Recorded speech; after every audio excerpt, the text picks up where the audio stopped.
Hello, everybody. Welcome to the final keynote speaker of this wonderful conference. My name is Marty Crapper. I'm one of your co-chairs. I'm from Ontario, Canada, and heavily involved in social prescribing in this part of the world. My colleague is Allison Mcgregor. Allison, are you going to introduce yourself?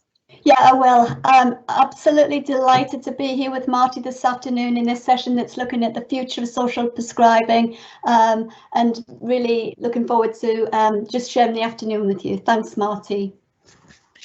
And now I would like to introduce our keynote speaker, Kate Mulligan. Kate is a colleague and a friend of mine who lives in Ontario, Canada, and who in 2019 won the first International Social Prescribing Award that was presented at the inaugural conference.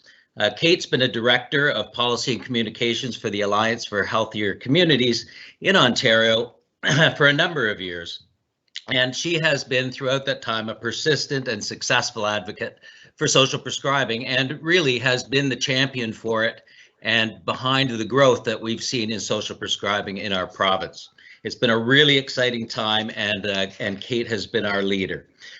She's an assistant professor at the University of Toronto and is someone who I'm proud to call a colleague and social prescribing partner. So Kate, welcome to the conference and over to you.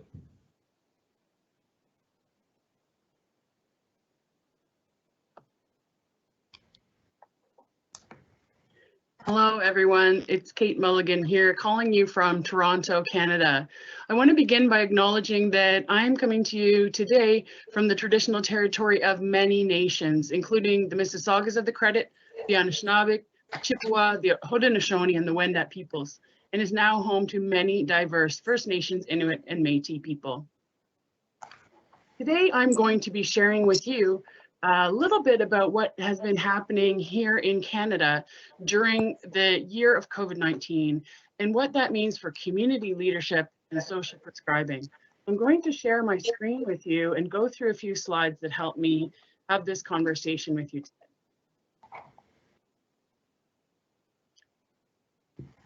So the title of my talk today is Local Leadership and Social Prescribing in Canada's Syndemic Year. And I'm going to tell you a little bit about what's been going on at the School of Public Health at the University of Toronto, the Alliance for Healthier Communities across the province of Ontario, and work that's been happening right across our country, Canada.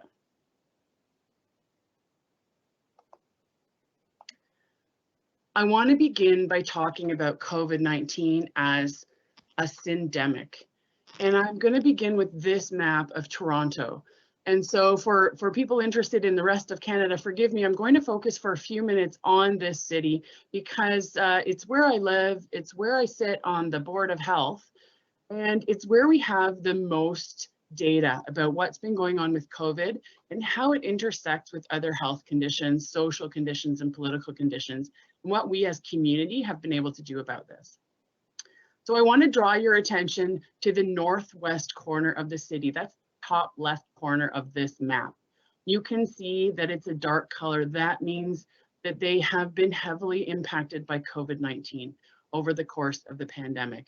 And you can see the outer suburbs, generally speaking, of this mega city of Toronto have been the most impacted.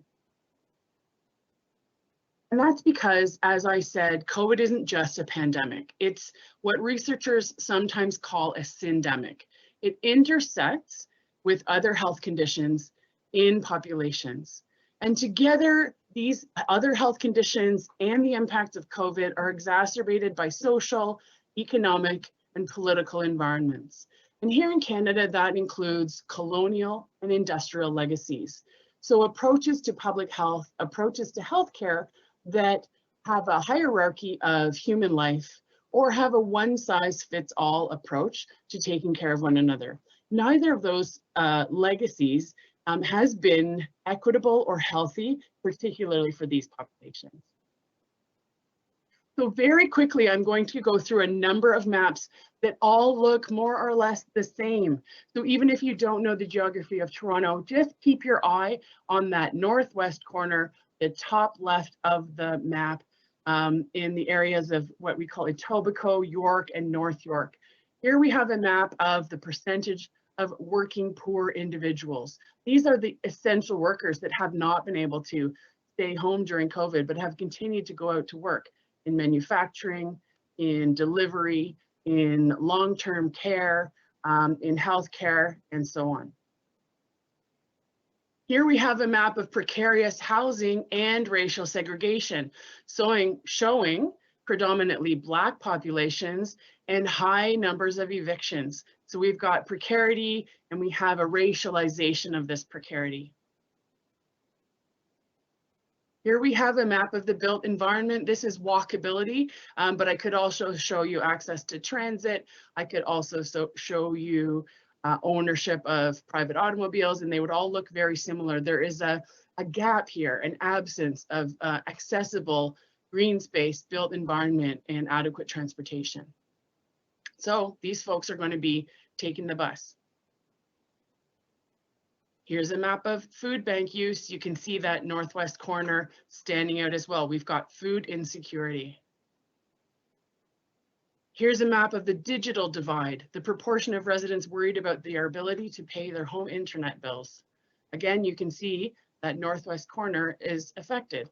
And this has become significant during the time of COVID for access to services, access to education for children who have been home from school, access to healthcare services for people who are not able to access their regular healthcare providers in person. Not surprisingly, here's the impact on health conditions pre-COVID: diabetes rates, heart disease, mental health and addictions, access to mainstream healthcare. Here you can see again the gap.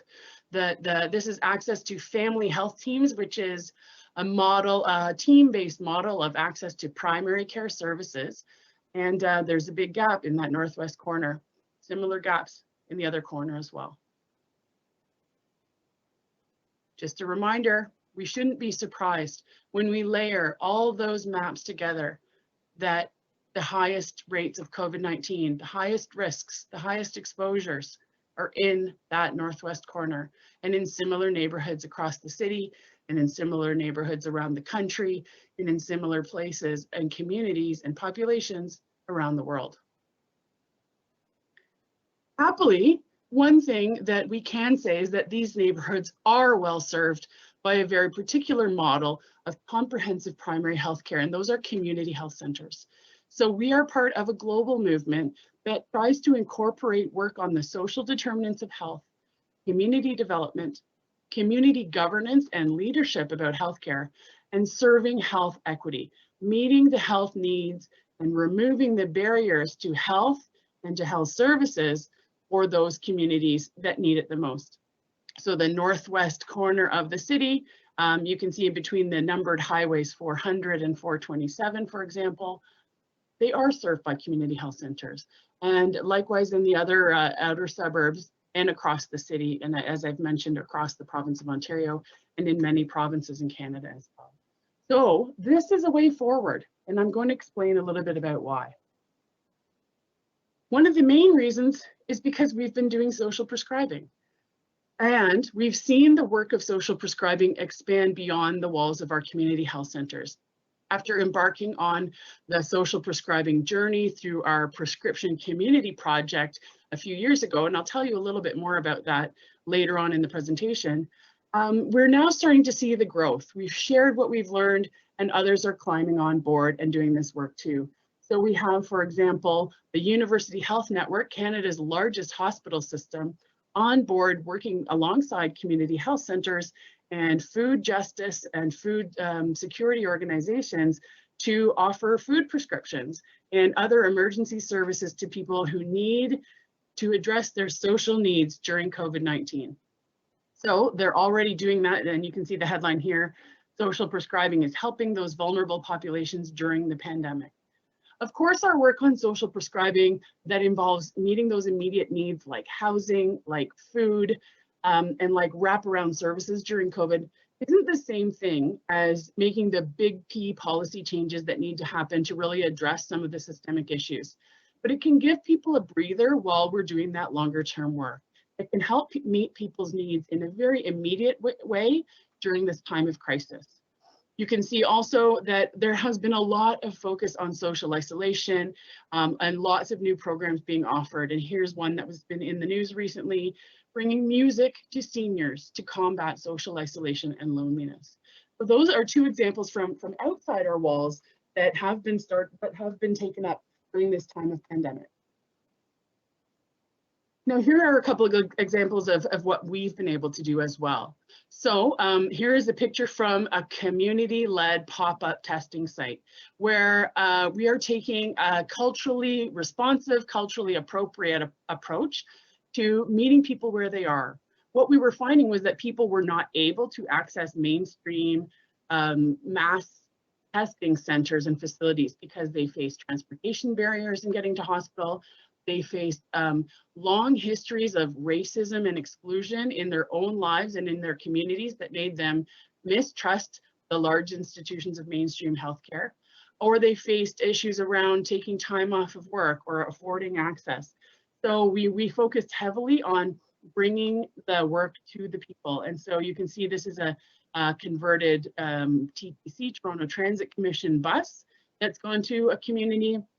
And the social prescribing also includes interventions to make it more welcoming for people, like having a local person there to DJ.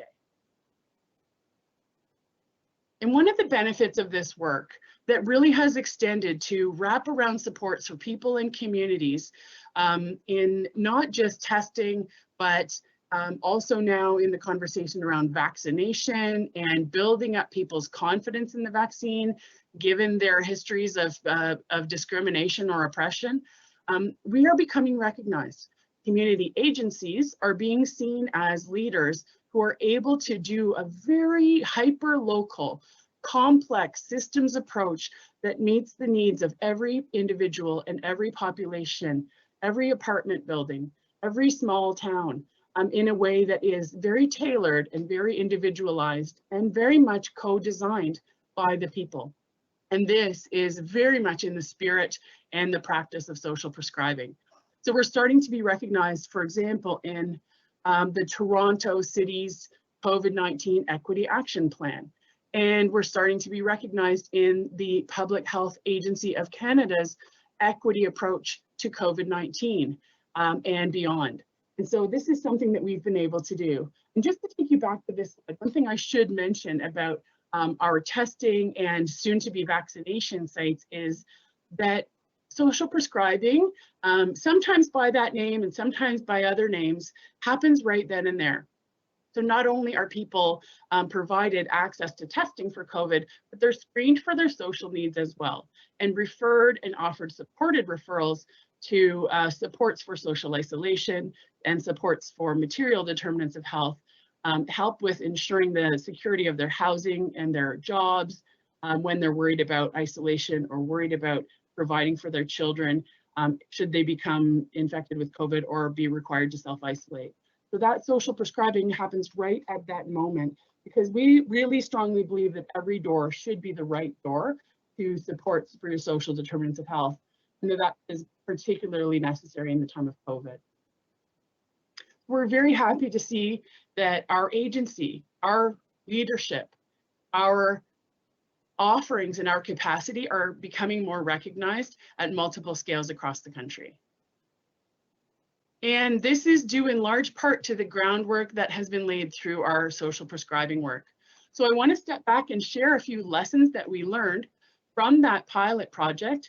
And I had the good fortune of sharing a little bit about that pilot project at the last International Social Prescribing Network Conference. And we weren't quite finished yet. So I'm happy now to be able to share a few of the results, a few of the lessons that we've learned and continue to learn that we were able to immediately act on when the COVID-19 pandemic struck. So some excellent news that what we found in our work with 11 community health centers in very diverse and different settings across Ontario, we saw a 49% decrease in loneliness. We saw a 12% improvement in self-reported mental health. And we saw almost a 20% increase in participation in social activities. So the bottom line is social prescribing really worked. It made a big difference in people's lives, on par with or superior to many other kinds of more biomedical interventions. We also saw that health providers liked it. Even those who might have been skeptical early on learned the value of social prescribing by doing it and by being offered data about how they were doing and what the results were in real time. So that feedback through what we're operating in as a learning health system really helped the providers to see the value of their work. So they saw that it was improving their clients' health and well-being, 84% agreeing with that after just 9 months. And we also saw that they reported a decreased number of repeat visits by clients. 42% of them saying that they'd observed a decrease in those numbers of repeat visits. And so, you know, this requires some unpacking, but we think it probably means that people are moving upstream to more appropriate kinds of interventions. And that's one of the most important goals of our work in social prescribing. So in this time of COVID, we have really leaned on some of those key learnings from our work.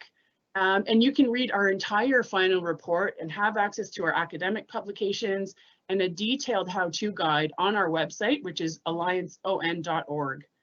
So we really learned and leaned on our learnings when COVID struck. We learned, you know, from a participant who said this program said, in fact, you identify the different needs in your local community and then create the solutions they need, the solutions that we need. There's no prescribed solution. It's the philosophy that we are creating the solution for each other. And that really spoke to me, and it's given back to me so much. And this is another indication that some of those participants who reported the biggest improvements in their own sense of health and well-being were those who volunteered, those who gave back, those who were able to make a cognitive shift from seeing themselves as someone with a deficit or a need or an illness to someone with an asset, with something to offer, with capacities. And that's really the cognitive shift that we're trying to move at the systems level as well. That those populations facing all those risk factors that I mentioned early in the presentation that are shown so clearly on the map, they're not because people have some inherent deficits. In fact, people are proving remarkably resilient under tremendously stressful circumstances. But what we need to do as systems is recognize that that resilience is something to offer. That trust that community agencies have built with communities at high risk is an asset to the system. That the leadership of local people in those communities who have helped one another through in informal ways when formal systems let people down, that's an asset. And I think that's something that at the systems level is starting to be recognized more and more across Canada. Of course, we still have a lot of work to do. So just a few of the examples of what we did during this time. Like many of you, we moved online, providing lots of digital supports and services to people from children all the way up to older adults. That includes providing digital devices, helping to support financing of access to broadband internet, training in how to use the devices, and so on.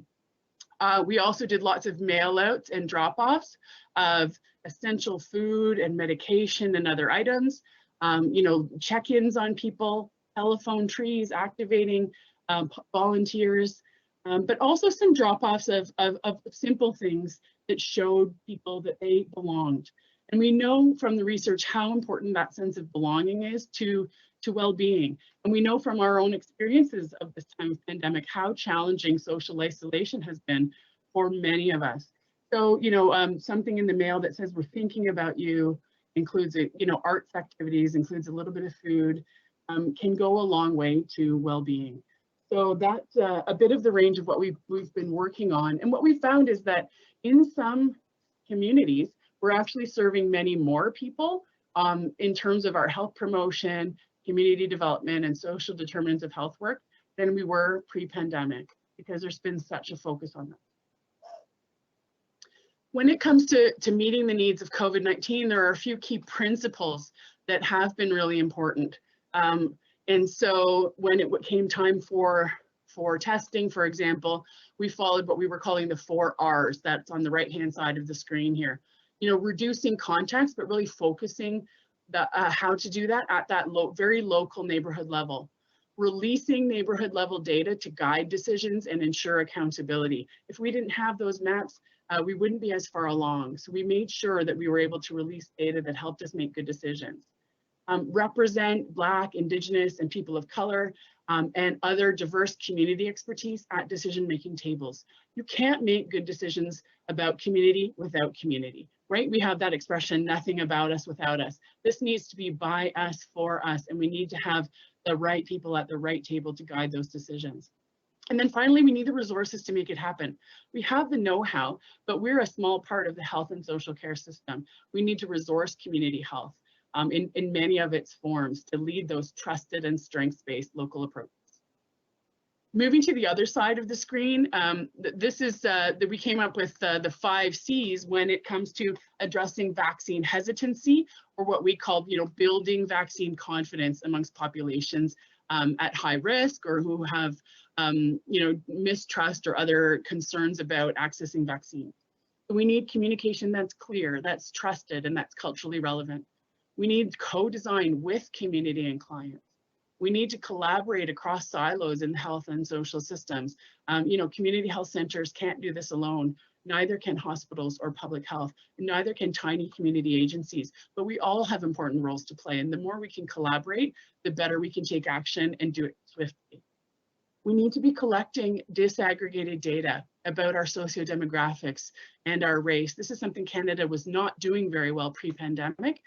There was sort of a sense that it was impolite to understand those differences. But we very quickly have learned that having access to these data helps us to tailor approaches responsibly. But that we also need communities to be involved in the governance of that again, so that their data is not misused. And we do have a history of misuse of data here in Canada, particularly when it comes to Indigenous people. So that's a very significant component of the work of collecting and using the data. And then same, we need contribution of government resources to community to do this work. And this is where there has been some shift, and I'd love to see an increase in that shift, recognizing that colonial approaches that favor some populations over others, industrial approaches that sort of shoot a fire hose that one size fits all, will be replaced by a much more complex adaptive systems approach, in which community tailored approach led by and for communities is the one that really makes the difference. We're starting to see growing momentum at the national scale for this. And so we've seen the recent release of a national level program focused particularly on nature prescribing, for example. And we've seen a huge amount of interest in federal funding for seniors and those who are isolated at home. And I expect both of those to continue and to grow. I'm going to leave it there for today. I will be on hand to answer your questions live and in person. If you want to reach me, here are my contact details and the link that I mentioned to our work on social prescribing. And I want to thank you so much for affording me the opportunity to be here with you today. Thanks.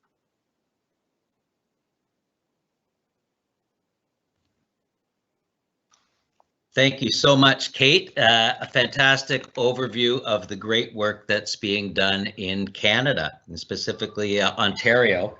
I'm going to turn it over to Allison, who's going to lead the Q&A. Don't forget that by liking the questions in the live Q&A section, we're able to sort the ones that we can focus on and ask specifically to Kate. Over to you, Allison.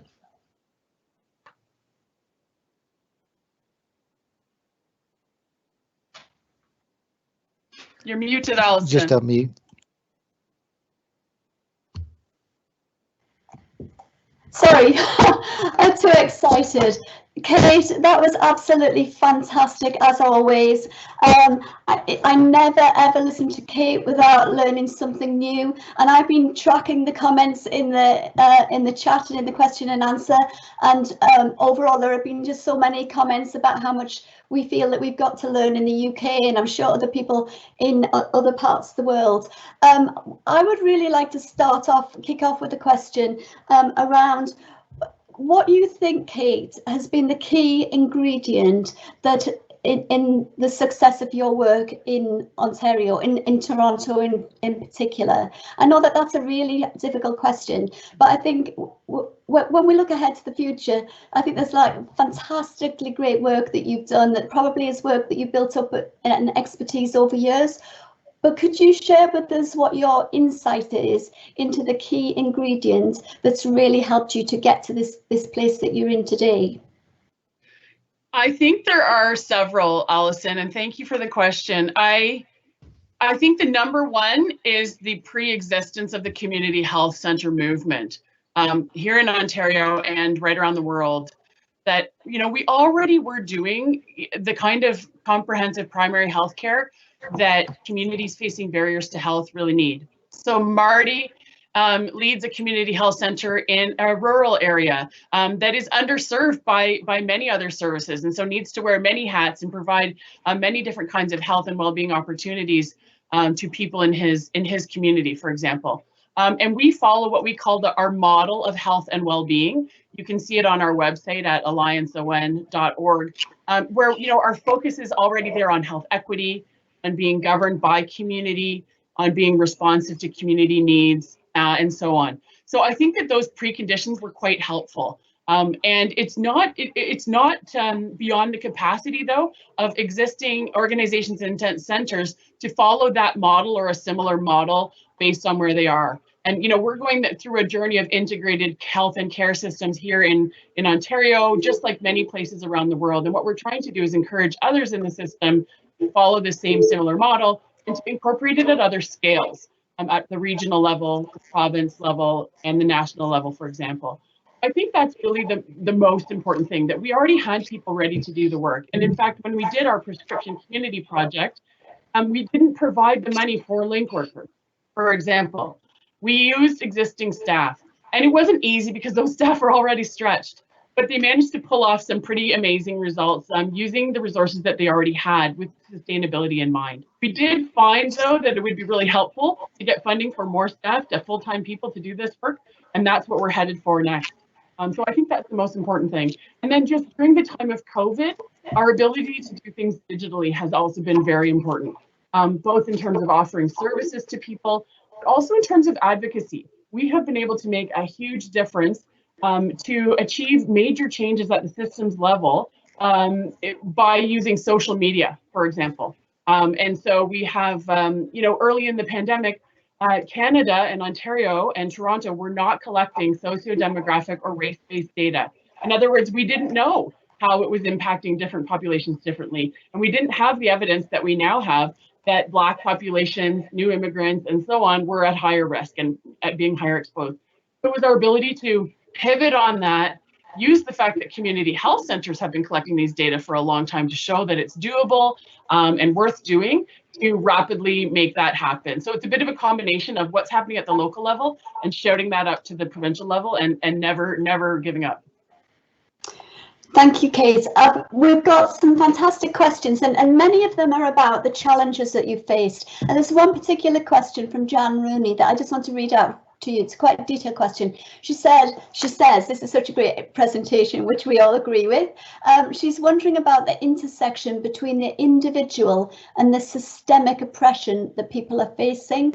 And is there a way that social prescribing can challenge these multiple oppressions through working at an individual level? And does the work impact on those big systemic issues? Yeah, that is a fantastic question, and it's one that we get a lot of the time. So I think it's a bit of a yes and no question. Social prescribing on its own is not going to create healthy public policy. It's not going to build more affordable housing, for example. But what it can do is meet the social needs of people in real time and give them a bit of a breather while we try to sort out some of those bigger challenges and those bigger problems. So that's kind of the no, but the yes part is that people can be referred to community development and to movements that help them along with where they are. So here in Toronto, in the northeast corner of the city, there's a community health center called Taibu, and it has a mandate to serve the Black community right across the greater Toronto area. And so their work, in social prescribing is at the individual level. So for example, they have had huge leadership on Black mental health. Throughout this year of pandemic, they inaugurated Black Mental Health Day, which is now recognized across the province. And they have provided individual level services to people who have been struggling during this time of both Black Lives Matter and the pandemic, and the feeling that they have been excluded, the recognition more broadly of their exclusion, I should say, and what that impacts, how that impacts on their mental health. So there's that individual level service. But then there's a collective response, bringing people together who are going through these experiences, building new capacity, building new programs and services at the local level that in their case can be scaled right across the region. And so I think those bottom-up approaches and the work of community health centers in doing advocacy at that provincial level, which is a lot of what I do alongside the executive leaders from communities all over the place, meets in the middle in that sweet spot where community really happens. So it's an important part of that overall work. Kate, that's just so comprehensive. We've got 30 seconds left. What would your advice be to anybody from the lessons you've learned? What would you end with in the last few closing seconds of this section? Focus on your strengths and on the strengths that are available in the people and in the communities where you are. That's where the future of public health will be. When the next pandemic or global health emergency happens, that's where the knowledge and the know-how and the resilience to get through it is going to happen. And I'd love to see us all move to that complex adaptive systems response led by local strengths. Kate, as always, you leave me with hope for the future. Thank you so much for sharing this afternoon. I know that I said that on behalf of everybody. So we are going to go to a short break now for 10 minutes, and we'll see people back here at 2:30. And you you could post more questions while you're on the break if you'd like. Kate will be able to get back to them. There's a lot of value in the questions.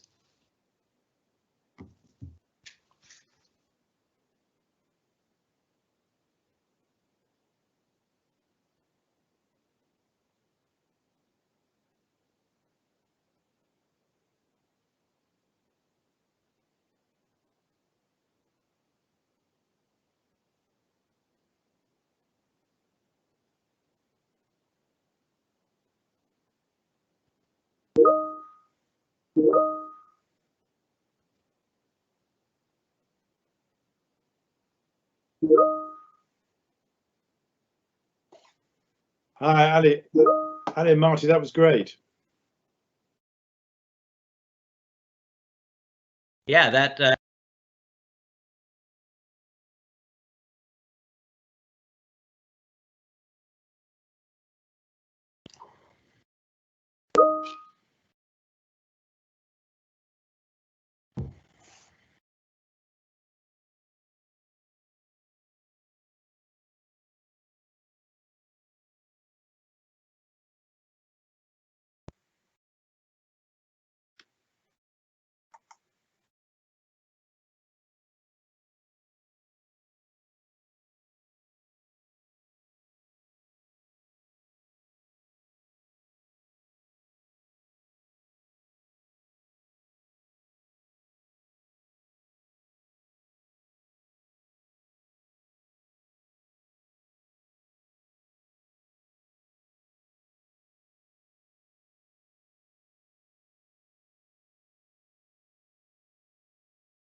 So could I welcome you back to the next part of our session.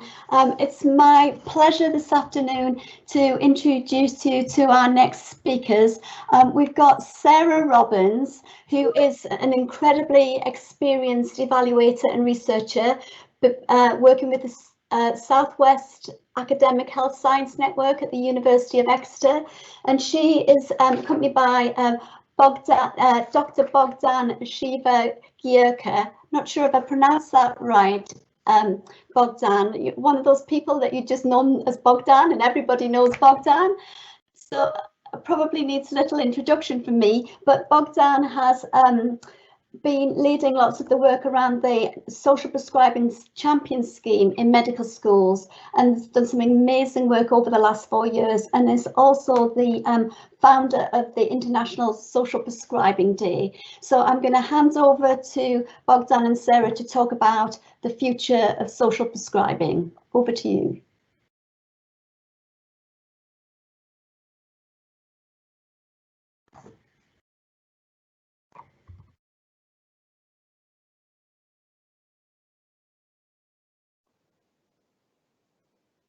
An enhanced model of social prescribing. I'm then going to hand you over to Dr. Bogdan Chiva-Giurca, and he's going to talk to you about some of the elements to consider in relation to the future of social prescribing at a national and then at the global level as well.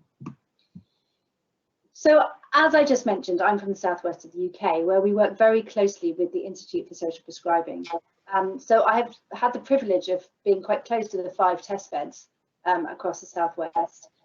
We facilitate learning sessions between them, and we have watched how they develop and how they are developing their ideas and how they're learning from each other, which has been really fascinating.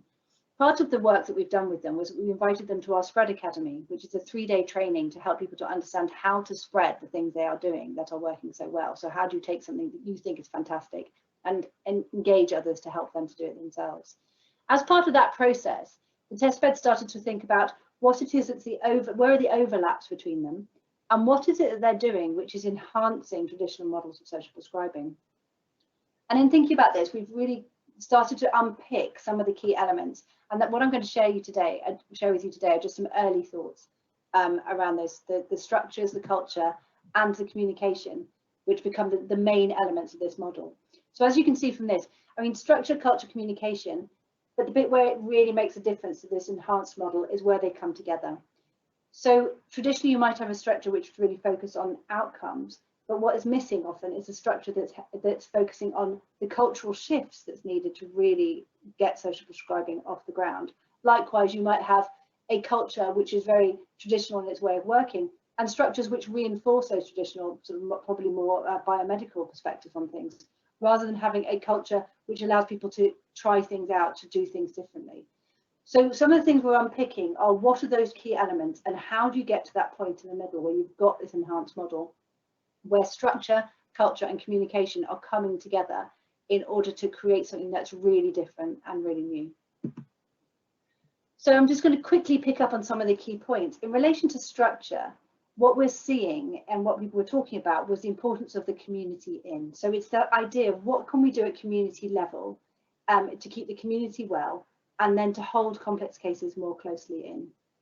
So in terms of the community work, there's the obvious things about supporting community catalysts. There's the elements about community mapping.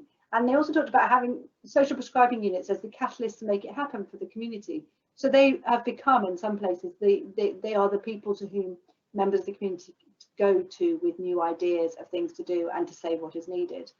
Very importantly, there's this issue about performance measures.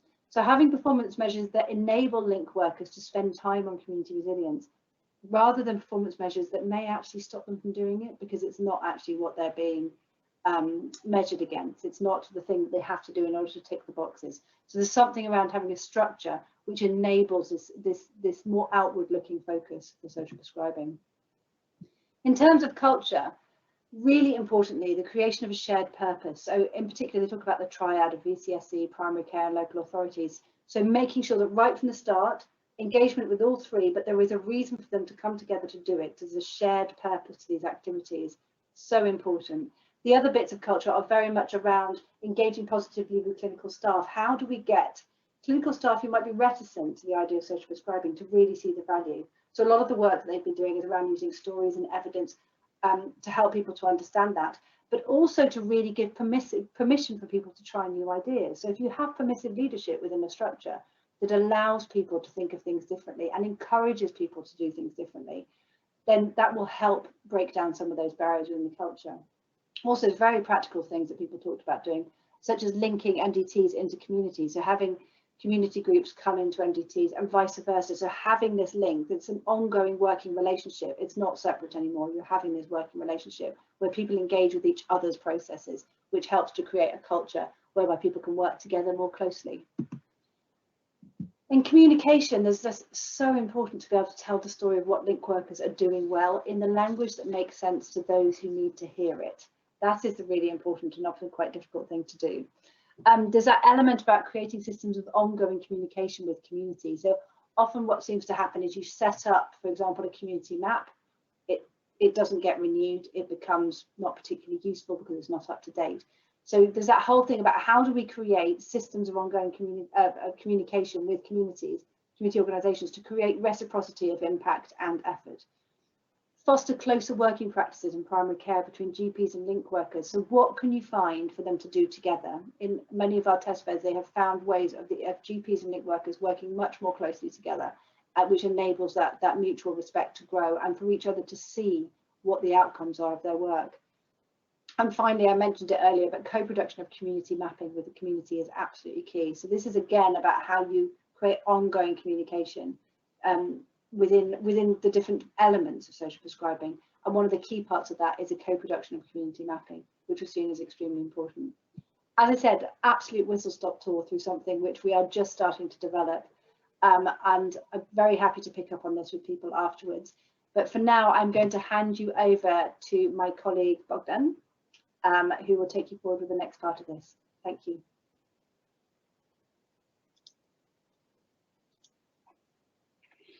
Good afternoon, everyone. First of all, a great pleasure to hear from so many wonderful colleagues and mentors. Absolutely delighted to be here virtually.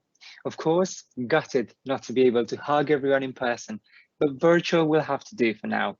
My name is Bogdan and I'm a clinician by background, but I've had the pleasure of working with many of you to develop social prescribing champion schemes within the UK and beyond, as well as establishing International Social Prescribing Day, which, by the way, I hope you're all celebrating on the 18th of March, 2021. To follow from Sarah's brilliant local examples and lessons of social prescribing models in action across the Southwest, over the next few minutes, I will talk about 3 exciting pieces of work under development, which I hope you will all get involved in and get in touch about.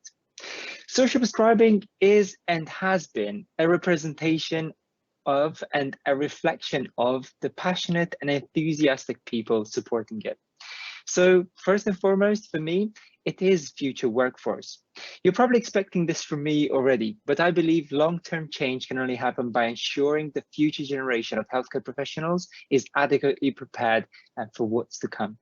With support from NASP and NHS England, we are expanding our student champion schemes to involve wider multidisciplinary teams, including allied healthcare professional students. We are currently offering multiple funded studentships for the younger generation to propel this movement further. For those of you remembering my speech as a medical student 3-4 years ago at the King's Fund, our ambition to ensure that social prescribing is formally taught in each medical school in the UK has now been achieved, and we are beyond proud and thankful for all your support. Second of all, in collaboration with several national key stakeholders, we're developing a clinical champions program open to all healthcare professionals, including allied healthcare professionals. Through this, we hope to raise awareness of the role that social prescribing can play in reducing healthcare inequalities and giving people more control, as well as in allowing them to work on what truly matters to them. The Clinical Champion Scheme is also an opportunity to connect with multidisciplinary professionals who have a shared goal in changing the conversation around health to fully emphasize the biopsychosocial model. The third and final area of work that I wanted to focus on is the development of the Global Social Prescribing Alliance. Both student and clinical champions will eventually feed into this, but if we truly are to sustain and grow the international social prescribing movement, we need an alliance. And we need a shared mission. We need a common narrative, a platform for sharing, learning, a mutual push to put health and well-being at the heart of local communities across the globe. As the Global Alliance starts gathering shape and form, as we all unite along on this journey, from changing student perceptions to shaping values and beliefs amongst the healthcare professionals, and all the way to bridging the gap between healthcare systems and local communities, through the power of link workers globally, this will truly become a social health and well-being revolution, already beautifully led by each and every single one of you. Thank you very much for having me, and I do hope you will all share some brilliant stories across the world on International Social Prescribing Day on the 18th of March. Thank you for having me, and over to you, Alyson and Jan, and please do get in touch if you have any questions as well.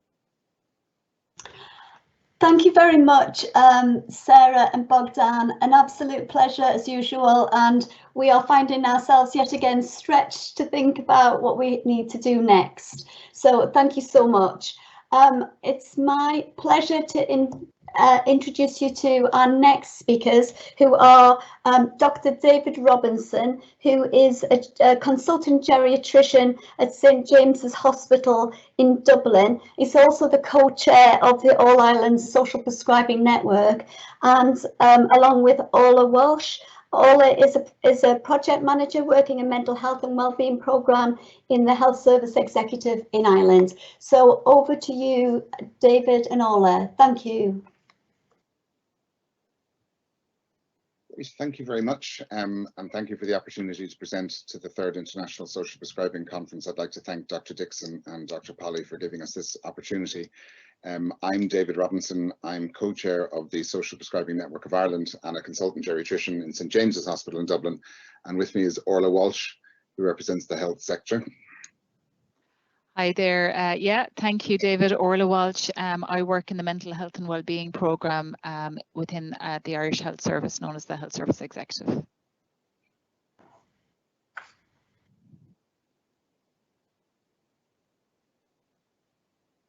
Go to the next slide.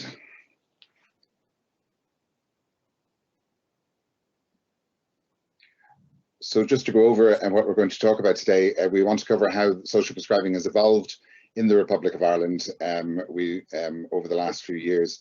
We want to highlight, for people that might be on different stages of the journey, we want to highlight factors that changed the scenery for us and really enable us to move forward, and also some of the challenges. Orla is going to talk about the framework for rollout of social prescribing in Ireland from the health service perspective, and we hope to share some of the learning. We hope to share some of the learning that we got from that. I'm going to have to do that again because I'll throw my watch out. Okay. Okay. So that's fine. Will we start again? No, we'll just start from this slide. Yeah. Okay. Thank you. So, yeah, we're going to cover in the presentation how social prescribing has evolved in the Republic over the last number of years. We will touch on the experience in the north of the island as well. We want to be able to highlight some factors or game changers for us, some things that really enabled our journey forward, and we'll talk about some of the challenges as well. Orla will be able to cover the framework from the health service perspective for rolling out social prescribing in Ireland and some of the learnings from that. And then hopefully, you know, for people who are at different points along their journey and looking to the future and what we see are the next challenges. So next slide.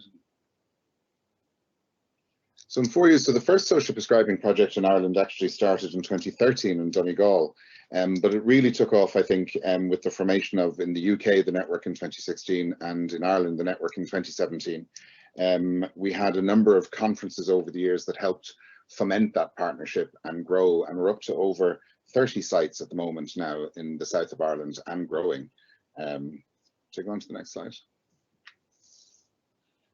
So what has happened over here, like the UK, it developed from the ground up. There was a palpable sense that this was actually a movement, and I think the conferences really helped with that. I mentioned how the first sites started in Donegal and Mayo. As in the UK, we've had a lot of discussion about the types of models. So for me, the clue is in the name, the whole link worker linking different sectors, the health sector and the community sector, or vice versa. In Ireland, most of the link workers are based in the community and voluntary sector, and they're employed in the community and voluntary sector. Some link workers sit in GP practices as well in order to foster those relationships, but for the most part, they sit in the community and voluntary sector. Up until now, and this is one of the things that's changed in the last couple of years, up until now, funding for social prescribing has been ad hoc and quite short term and came from a range of sources, and that was one of the challenges that we'll talk about. And then likewise, GP and clinician engagement has been slow, but it is improving with knowledge of social prescribing, with the increasing evidence. GPs are really enthused about it, but clinicians are often the best people to speak to clinicians, and that's been our experience as well. I go on to the next slide then. Yeah, so the enabling factors. So yeah, I mean, the first thing we have to mention, as in the UK and other countries, what's really noticeable is how passionate and committed people are on the ground. And that's whether they're link workers, service users, academia, clinicians, community workers, all types of people. The Social Prescribing Network was critical for bringing that together, and we're very fortunate that we had three conferences across the island, one in Donegal, one hosted in Dublin in my institution, and then one in Waterford. We were able to provide those free to the users, to the attendees, and that was critical in sharing knowledge.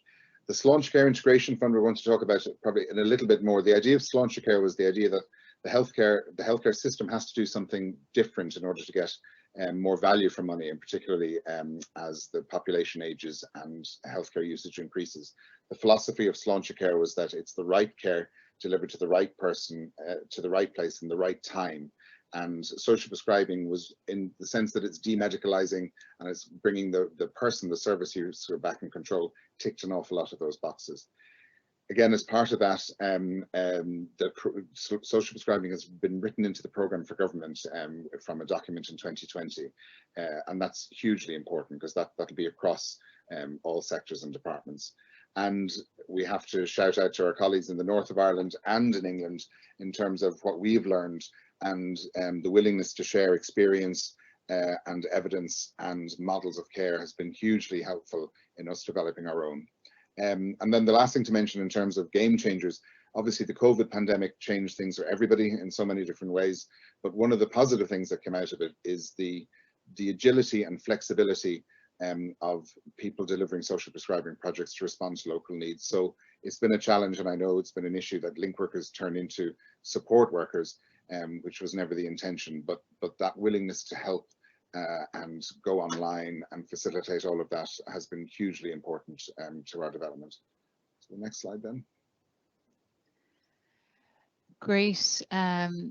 Thanks, David. I'm going to give a little bit of an overview, I suppose, of the development of social prescribing from a health service perspective. And one of the first things I want to touch on is the development of an evaluation framework for social prescribing, which I suppose back in 2017, when we were having conversations within the health service around growing social prescribing, some of the challenges that we were presented with were around the evidence base. So we came across actually a sentence in a document written by Marie Polly and Karen Pilkington, and in the review of the evidence for assessing the impact of social prescribing, around the most productive role for a national body would be really to look at encouraging more and better evaluations of social prescribing projects and working towards the development of a common evaluations framework, which is what we did.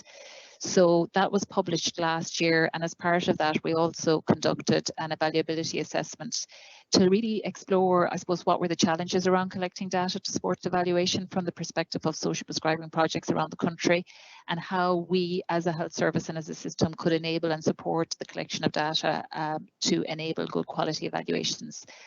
One of the recommendations for that is around the rollout of a kind of a software system to enable monitoring and evaluation, and that's something the health service is currently looking at the moment. This document is available for anyone to look at on the HSE website. We're also within the health service developing a framework for mainstreaming social prescribing, and what that means is that we're working towards a national rollout of social prescribing, which is a really, really exciting development. So we're hopeful over the next 2 or 3 years that as part of this framework we'll be implementing national rollout, as I mentioned, so that one social prescribing link worker will be working as part of a community healthcare network, serving a population of 50,000 people. So at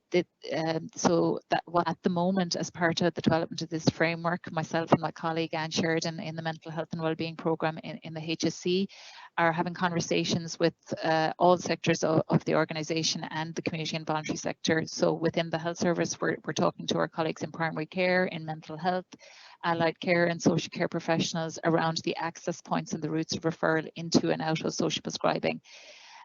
We have convened a steering group to oversee this work, and I want to make reference to the fact that we have membership. This is very much being done in collaboration with the community and voluntary sector as key and core partners. We also have two fantastic link workers as part of the steering committee, Deirdre and Amanda, and service users also. Another thing to mention that's an important development from a health service perspective is that we've recently been awarded funding by the Department of Health in Ireland to look at rolling out a Healthy Communities initiative across 18 sites in areas of disadvantage across the country. So social prescribing will be one of a suite of health and wellbeing interventions that will be delivered across those 18 sites, and work is going to commence on the implementation of that in 2021. So I suppose there's a few kind of key learnings from a health service perspective on what the game changers really have been in terms of the growth of social prescribing, and David has touched on some of these. So I think it's really important to create opportunities for showcasing the value of social prescribing. David referenced the 3 conferences that we've hosted across the island over the last few years, and we've all witnessed at those events the power of testimonials from the service user. You can really see in the audience when you hear a kind of a testimonial from a service user or someone who has come through social prescribing, the difference that it's made to their lives, and you can kind of see the scales drop from people's eyes and the pennies dropping in the aha moment. So I'd really encourage people to kind of use the client testimonials and the voice of the service user when trying to articulate the value of social prescribing. Another point, I suppose, is that I think we need to become a lot more skilled at kind of communicating and articulating the unique role of the link worker when we're introducing social prescribing to our colleagues across the health service who may be less familiar with it. We often hear, oh, you know, that sounds like a great idea, but isn't that something, sure, we've been doing that for years? Why is there a new name coming to that? So I think it's important to illustrate the difference between signposting and the role of the link worker. Finding a home for social prescribing within the health service has been a really important milestone. With the way currently our health service is structured at community level is according to health and wellbeing, social care, primary care and mental health. That's changing, and we're moving in the direction of more integrated healthcare service. But I suppose because of social prescribing could kind of fit within any one of those 4 pillars, so it took a while for it to find its home. We were really lucky. We have a very keen champion and advocate at senior management level in Anne Sheridan, the programme lead for mental health and wellbeing within the HSC, and Anne's appointment to a national role. Anne was previously involved in the rollout of social prescribing in Donegal, and her appointment to a national role has really elevated social prescribing within the health service. We now have clinical endorsement we have been appointed Dr. Siobhan Ivrin, who's the lead for integrated care within the organisation, is now signing off on our framework. And I suppose to kind of end, just kind of highlighting the valuable role of relationships, partnership, collaboration and shared learning. We've learned an awful lot from our colleagues in the north of Ireland and in England around the challenges and how they've been overcome. And I think for any country who's embarking on a social prescribing journey, you can be sure that any challenges you'll be facing, they'll have been met in other countries. So I think it's really important that we create opportunities and platforms like today, like this conference, for shared learning, so we can kind of learn from each other around ways of overcoming obstacles and progressing this agenda. I suppose looking to the future, this is a picture David took of the Mary McAleese Bridge in Louth, and it's kind of supposed to be symbolic of, I suppose, building connections and building bridges and overcoming obstacles. So I think we're going to end on a message of hope, whereby, you know, we really didn't think in the space of such a short space of time that we'd be where we currently are at in Ireland. There's been a lot of learnings. I'd like to acknowledge, David, you and your role as one of the key champions for social prescribing, and yourself and Tony and all the members of the network. You've been knocking on doors for a long time. I'm new to this, new enough to this in comparison to yourself and Tony. So thank you, and also to acknowledge all the social prescribing projects across the country and our partners in the community and voluntary sector, link workers and service users. And I'd just like to acknowledge there, as you mentioned, Tony Doherty is the co-chair of social prescribing in the north of Ireland. I wear a health and the south of Ireland hat, and he wears the community and voluntary sector in the north of Ireland hat. So I think the Mary McAleese Bridge is particularly symbolic of that, of the building bridges and building partnerships. So thank you for all your attention. Thank you. So I'd like to thank Ola and David very much for their presentation. It's just so impressive to hear about how much they've achieved. And that's partly demonstrated in the number of questions that we've had and comments. We will take your questions, also as many of them as we can, after we've spoken to Dan, who's up next. But we also invite Ola and David to answer some of the questions in the chat if they possibly can, in order to keep up with them. But lots and lots of interest, so thank you very much to Ola and David. So our next speaker is Dan Morse. So Dan is somebody who is leading the social prescribing movement in the United States. He is his role, he's been working closely with our social prescribing network here in the UK and Harvard University, Stanford and the University of Michigan, and their sort of desire is to find a way to begin to develop that movement in the US. So I will hand over to Dan now, who will be able to share with you the plans for the future in America. Thank you, Dan. Thank you for the introduction, and a big thank you to everybody who's been working hard to bring social prescribing to the United States. And we're seeing momentum from arts prescriptions through Carnegie Hall to nature prescriptions through the National Park Service and food prescriptions at hospitals. But we need everybody's support to advance this movement into the US healthcare system. Everybody has a role to play. So if you believe in the promise of social prescribing, please reach out. If there's one takeaway from this presentation, it's to reach out to socialprescribingusa@gmail.com. That's the address. That's where you should go if you're interested, where to go to get information. The US does not yet have a unified structure to bring the conversation together, so I'm working with folks in the US to create a subforum for all expert contributors, prescribers, and people who run related organizations. Reach out and I'll connect you with everything in this presentation and send an invite to the web forum. What's clear is growing interest for social prescribing in the US. I'm in talks with leaders at these institutions who believe in a more equitable healthcare, one that empowers people to take charge of their own health, one that advocates for upstream solutions to creating health. Let's explore progress so far. Social prescribing in the US is in its infancy, with strong inroads for social service prescriptions. The 2018 report Integrating Social Care into the Delivery of Healthcare has focused the industry's efforts. Siren out of UCSF has curated the national conversation and research, and tech platforms like Unite Us, Healthify, and NowPow are enabling social service screenings and prescriptions nationwide. What's underdeveloped in the US are more flourishing related prescriptions, such as prescriptions for community, arts, volunteerism, and nature exposure, that collectively with social service prescriptions can change our culture of health. I'm working with current leaders to advance American efforts. Email if you want to take part in one of these. Become part of our network. Participate in digital gatherings with US thought leaders in arts, nature, and other prescriptions. Right now we have our first 3 of these gatherings scheduled through May, and 4 more lined up after that. Data. We are creating a knowledge-sharing network between researchers and technologists to inform tech platform design with the latest evidence and provide valuable data sets to researchers. All this momentum complements current government and provider policy innovation, which has made significant progress in screening and funding. Conference, we are planning an inaugural digital US social prescribing conference paired with a physician grassroots movement. research. We are assembling an advisory council for a large-scale pilot study with academics from Harvard, Stanford, and more. Reach out if we can help. To learn more, join our newsletter. If we can amplify your work, support your implementation, attend or host a digital happy hour, or be on the list for the conference and future events. Join forces with the U.S. social prescribing community. Handing it back over to the co-chairs. Dan, thank you so much for reaching out from the United States, and there is no question that partnering with the Americans is going to be key to expanding social prescribing globally.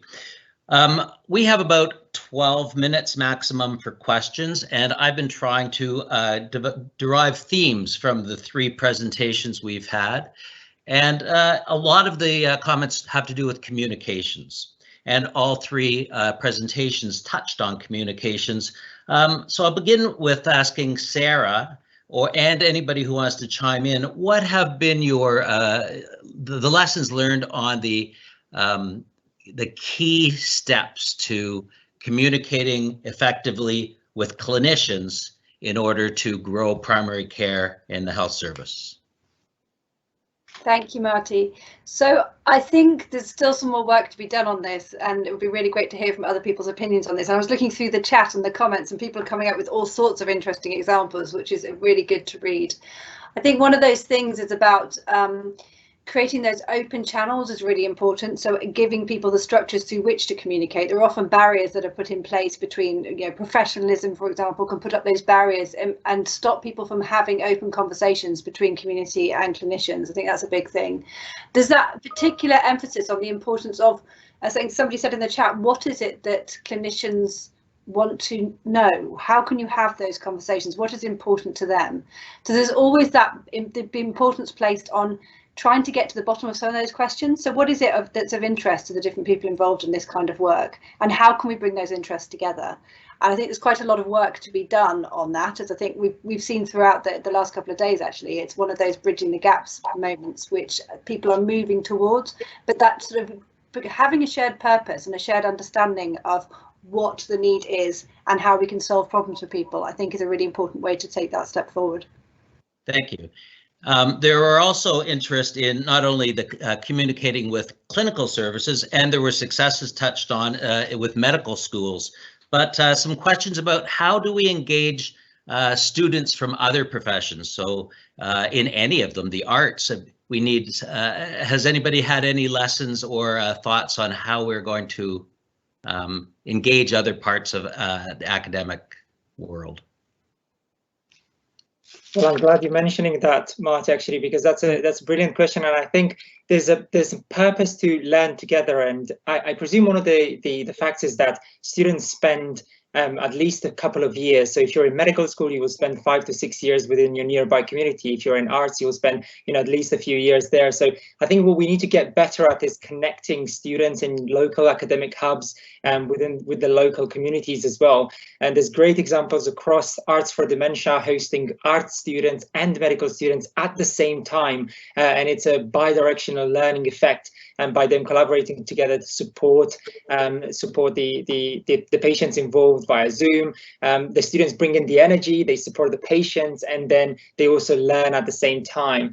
And I think we just need to demystify the idea of health and focus a bit more on the psychosocial aspect of the biomedical model, as we said. There's purpose to expand this to multidisciplinary teams, and there's purpose to expand this to include humanities more often, because as the other speakers earlier today focused on culture and arts and well-being, and there's bigger purpose for us all to work together, and we should make the most of the academic hubs and combine them with local communities. Thank you, Bogdan.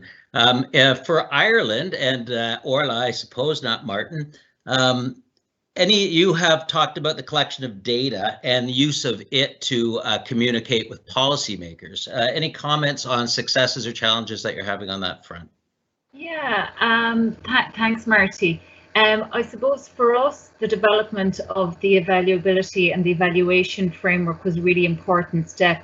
When we were initially engaging with policymakers and decision makers in Ireland around social prescribing a number of years ago, There was a lot of interest, and people get it, but I think that the obvious questions that were asked in the earlier days was, well, you know, where's the evidence base?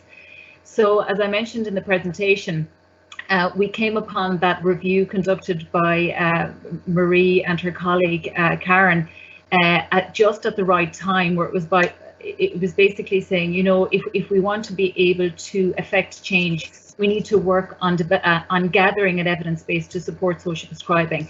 And we launched that evaluation framework last year, and hopefully that will enable us over the course of the next year or two to work towards being able to develop a good quality evidence base for social prescribing in Ireland, to be able to demonstrate kind of clear comparisons around what works.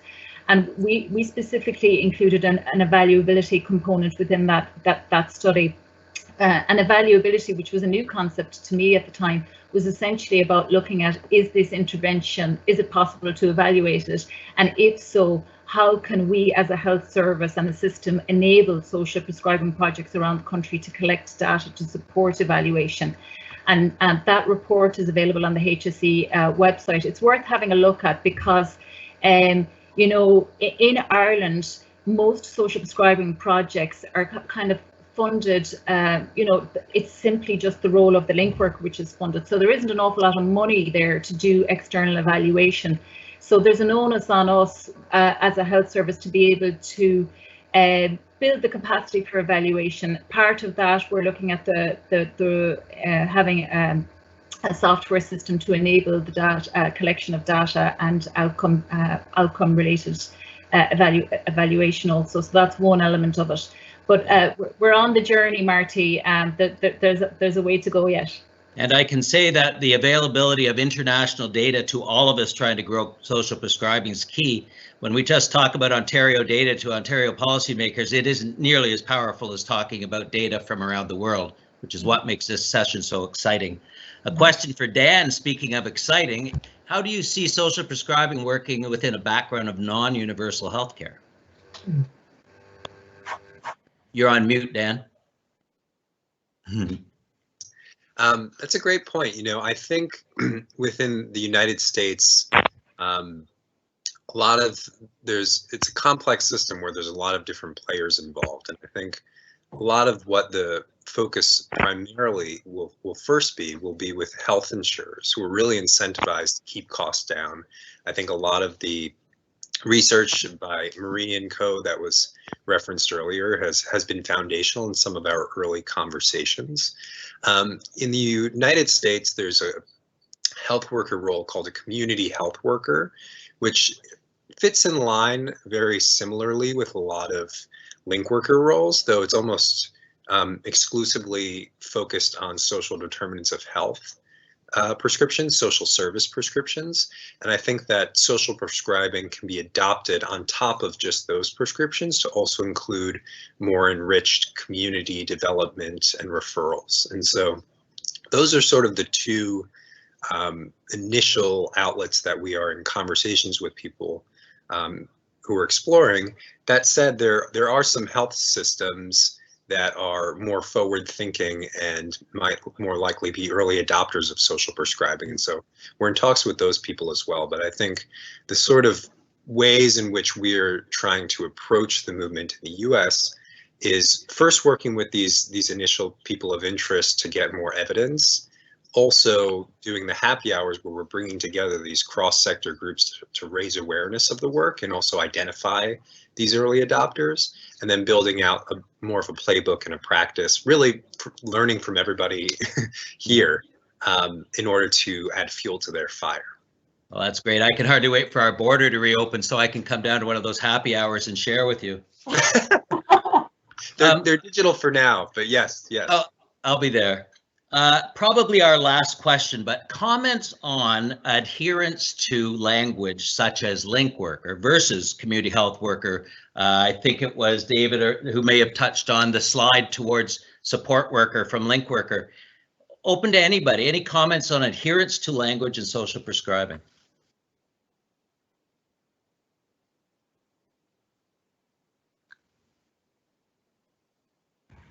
I'm not sure if David's on. I can jump in there, Marty.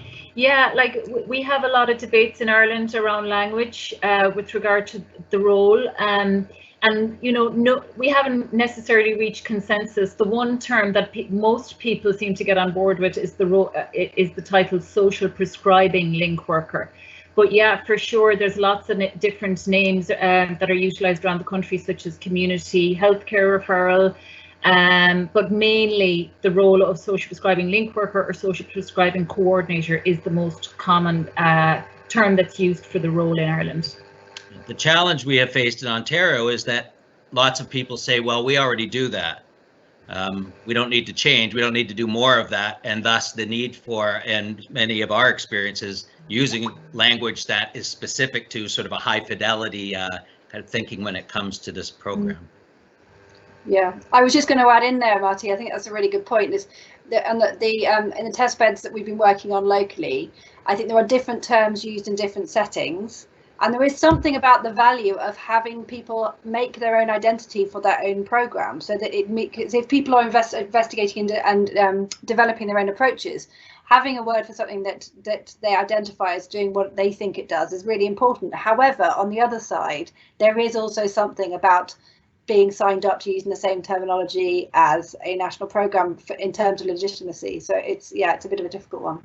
Yeah, there may be a role for research just in that area. Alyson, did you have one final comment before we switch to introduce Cristiano? Yeah, a quick one, and it's one for everyone. So we've only got a minute or so left, but my question came from the participants, and it was, is there a single international territory where the question of sustainable resourcing has been successfully resolved at scale, be that citywide, regionally, or at a greater scale? So is there anywhere where that's happening?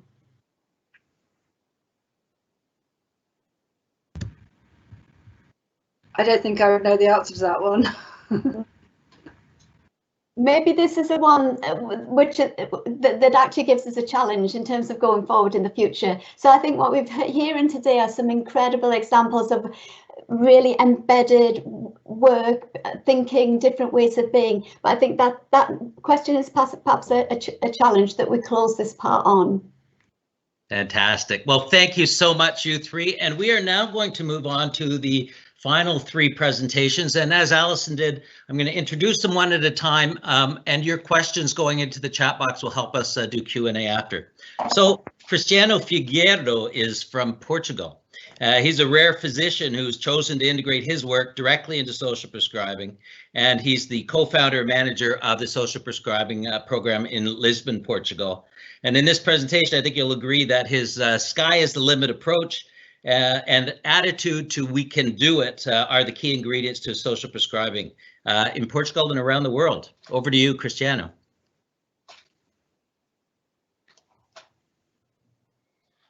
Thank you, Alyson and Jan, for co-sharing this session. Thank you so much, Mary-Polly, for inviting me to share a social prescribing story that must be told. The story of social prescribing in Portugal merges with my own story as a young family doctor who started working in the most multicultural community in Lisbon in late 2017. I have chosen to work in that specific GP practice called UCF de Baixa because I was sure it would be the perfect birthplace for social prescribing within the Portuguese NHS. It was a new GP practice run by a team of highly motivated, young and cheerful family doctors and nurses, serving about 15,000 patients from 94 nationalities and living in some of the most socially disadvantaged neighborhoods in the capital. Our patients can expect to live 6 years less than residents from the most affluent districts of Lisbon. This health gap was the ultimate consequence of the social determinants of health. I knew medicine alone was not enough. I first heard about social prescribing from Dr. Vikesh Sharma during an Erasmus Plus exchange program in London, part of my GP training, back in 2015. Vikesh has introduced me to Dr. Patrick Hutt, who was the social prescribing clinical lead in acne. It all looks so fascinating. 3 years later, Patrick was visiting my new GP practice in Lisbon, telling us all about an isolated Vietnamese lady who set up a ping pong club after being referred to social prescribing. So we had already a vulnerable population a team of motivated doctors, but we were still missing a link worker. Social prescribing made no sense without a link worker. Luckily, she was right there, just across the corridor. I got to meet Andrea Coelho, a social worker based in primary care for more than 10 years. Soon we were discussing making sense of social prescribing and realizing if social prescribing was going to happen in Portugal, social workers needed to play the main role.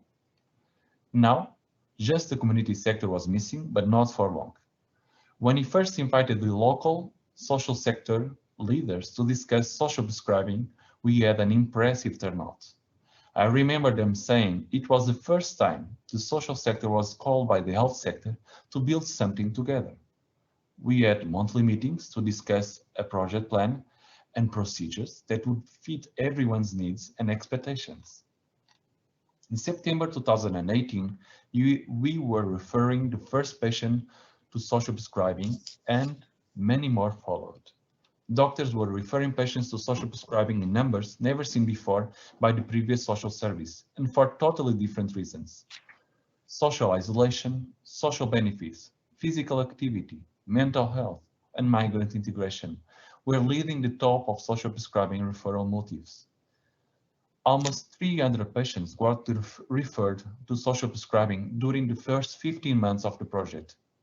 Every month, I and the social worker were meeting the community partners to get to know more resources, discuss clinical cases, present new papers, and raise awareness and trust in the project. Every month, we were giving feedback on these meetings to the clinical team at the GP practice. It simply got into our clinical and organizational routine. Suddenly, we found ourselves delivering speeches about social prescribing from north to south of Portugal. We were not alone. More wanted to follow our steps. We were honored to receive the Sustainable National Health Prize in November 2019. And finally, it looked all set for social prescribing to take off in Portugal. Then the COVID-19 pandemic arrived and had a tremendous impact on social prescribing development. Time is too short to go into details, but even in the middle of this biopsychosocial storm, we managed to find our way and persevere. In 2020, we have adapted ourselves to the new reality and restarted our community meetings via Zoom. And surprise, surprise, even more people will join us. We did our first social prescribing webinar for medical students. More than 100 have attended. Organized the only webinar for about social prescribing during the European Public Health Week. Run an online workshop for health professionals coming from dozens of places in Portugal. Wrote articles to national and local newspapers. Supported 7 community organizations in national funding applications. And expanded our small social prescribing research team at Nova National School of Public Health with me. I just couldn't avoid it and decided to join a PhD program after reading so many social prescribing papers. Last but not least, we took the discussion of social prescribing to the Portugal Health Parliament and guided the Mayor of Lisbon to include social prescribing in the new Lisbon mental health program, with a commitment to training about 30 social workers on the social prescribing methodology and sponsor a digital platform for social prescribing. Nowadays, the Portuguese social prescribing movement covers only 2 GP practices in Lisbon, but honestly, sky is the limit. We have just started. Thanks for listening. Feel free to contact me over email or on Twitter, Dr. Cristiano Fig, and more importantly, make social prescribing real wherever you are. Thank you so much. Thank you so much, Cristiano. I think everyone will agree that you deserve congratulations for your work in Portugal and in Lisbon specifically. Next up, I want to introduce Yiwen Xiao. Yiwen is a consultant with the World Health Organization, and in her presentation on social prescribing in the Western Pacific region, specific to healthy aging, Yiwen touches on a topic of great interest to all of us who need to figure out how to effectively provide health services and community supports to aging populations. Over to you, Yiwen. everyone. So today I'll be talking about social prescribing in the context of healthy aging and share some experiences from the Western Pacific region. Before I get started, I'd like to thank Dr. Mary Poley and Dr. Michael Dixon for giving us the opportunity to present today. I also want to acknowledge and thank all the contributors who made today's presentation possible. So that includes Dr. Hiro Okayasu from WHO Western Pacific Regional Office, Leanne Wells and Lisa Gilbert from the Consumers Health Forum of Australia, Professor Lee King Hock, Adeline Kwan Lee Feng, Luke Lo Shi Guan from Singh Health, Professor Un Unam from Yonsei University, and Professor Hua Li Wang from Peking University. My name is Ewen, and I'm a consultant working in the Healthy Aging Unit at the WHO Western Pacific Regional Office. Our unit works to support our member states in preparing for population aging. This past year, our team developed the Regional Action Plan on Healthy Aging for the Western Pacific region, which aims to foster healthier older adults who are thriving and contributing in society. The Regional Action Plan was endorsed by member states at the Regional Committee meeting in October of 2020. We are now in the process of finalizing the publication of the document. The action plan outlines 5 objectives for achieving the vision of healthy aging in our region. For the purpose of today's discussion, I'd like to focus on objectives 2 to 4, which are about health system transformation. Specifically, the Regional Action Plan highlights the important role that primary healthcare plays in providing integrated curative, preventative, and social services for people throughout their lives so that individuals can age in good health. Further, the Regional Action Plan emphasizes the important role that communities play in providing supports and services that are tailored to the unique needs of older adults, such that they can age in place and continue to participate fully in their communities. Social prescribing offers a mechanism for achieving these objectives, particularly through integrating the health and social sectors in order to better address the social determinants of health that impact older people and offer more holistic care. Further, we believe that social prescribing can be particularly beneficial to address the social isolation that is commonly experienced by older people and which has become an even greater concern in light of the COVID-19 pandemic. In order to further our understanding of social prescribing, we connected with several groups both within and outside of our region to learn more about how social prescribing has been implemented in different contexts. So the groups that we connected with include the Alliance for Healthier Communities in Canada, the NHS in the UK, the Consumer Health Forum of Australia, Singh Health in Singapore, and Yonsei University in the Republic of Korea. In the next few slides, I would like to highlight some examples of how social prescribing has been implemented in our region. So I'll start with Australia, where there's a strong push to bring social prescribing to the national level. Australia is facing the dual challenges of recovering from social, mental, and physical health impacts of the 2019-2020 bushfires and the COVID-19 pandemic. This is on top of already rising rates of chronic disease, mental illness, social isolation, and loneliness. The health system needs new and innovative ways to respond. Although many health practitioners already incorporate social prescribing into their daily practice on an ad hoc basis, there is currently no nationally coordinated approach to social prescribing in the health system.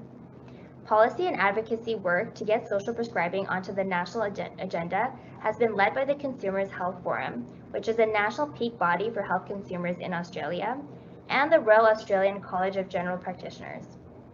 In November of 2019, the Consumers Health Forum and the Royal Australian College of General Practitioners co-hosted a roundtable with stakeholders from across the health system to identify key elements of a national social prescribing scheme.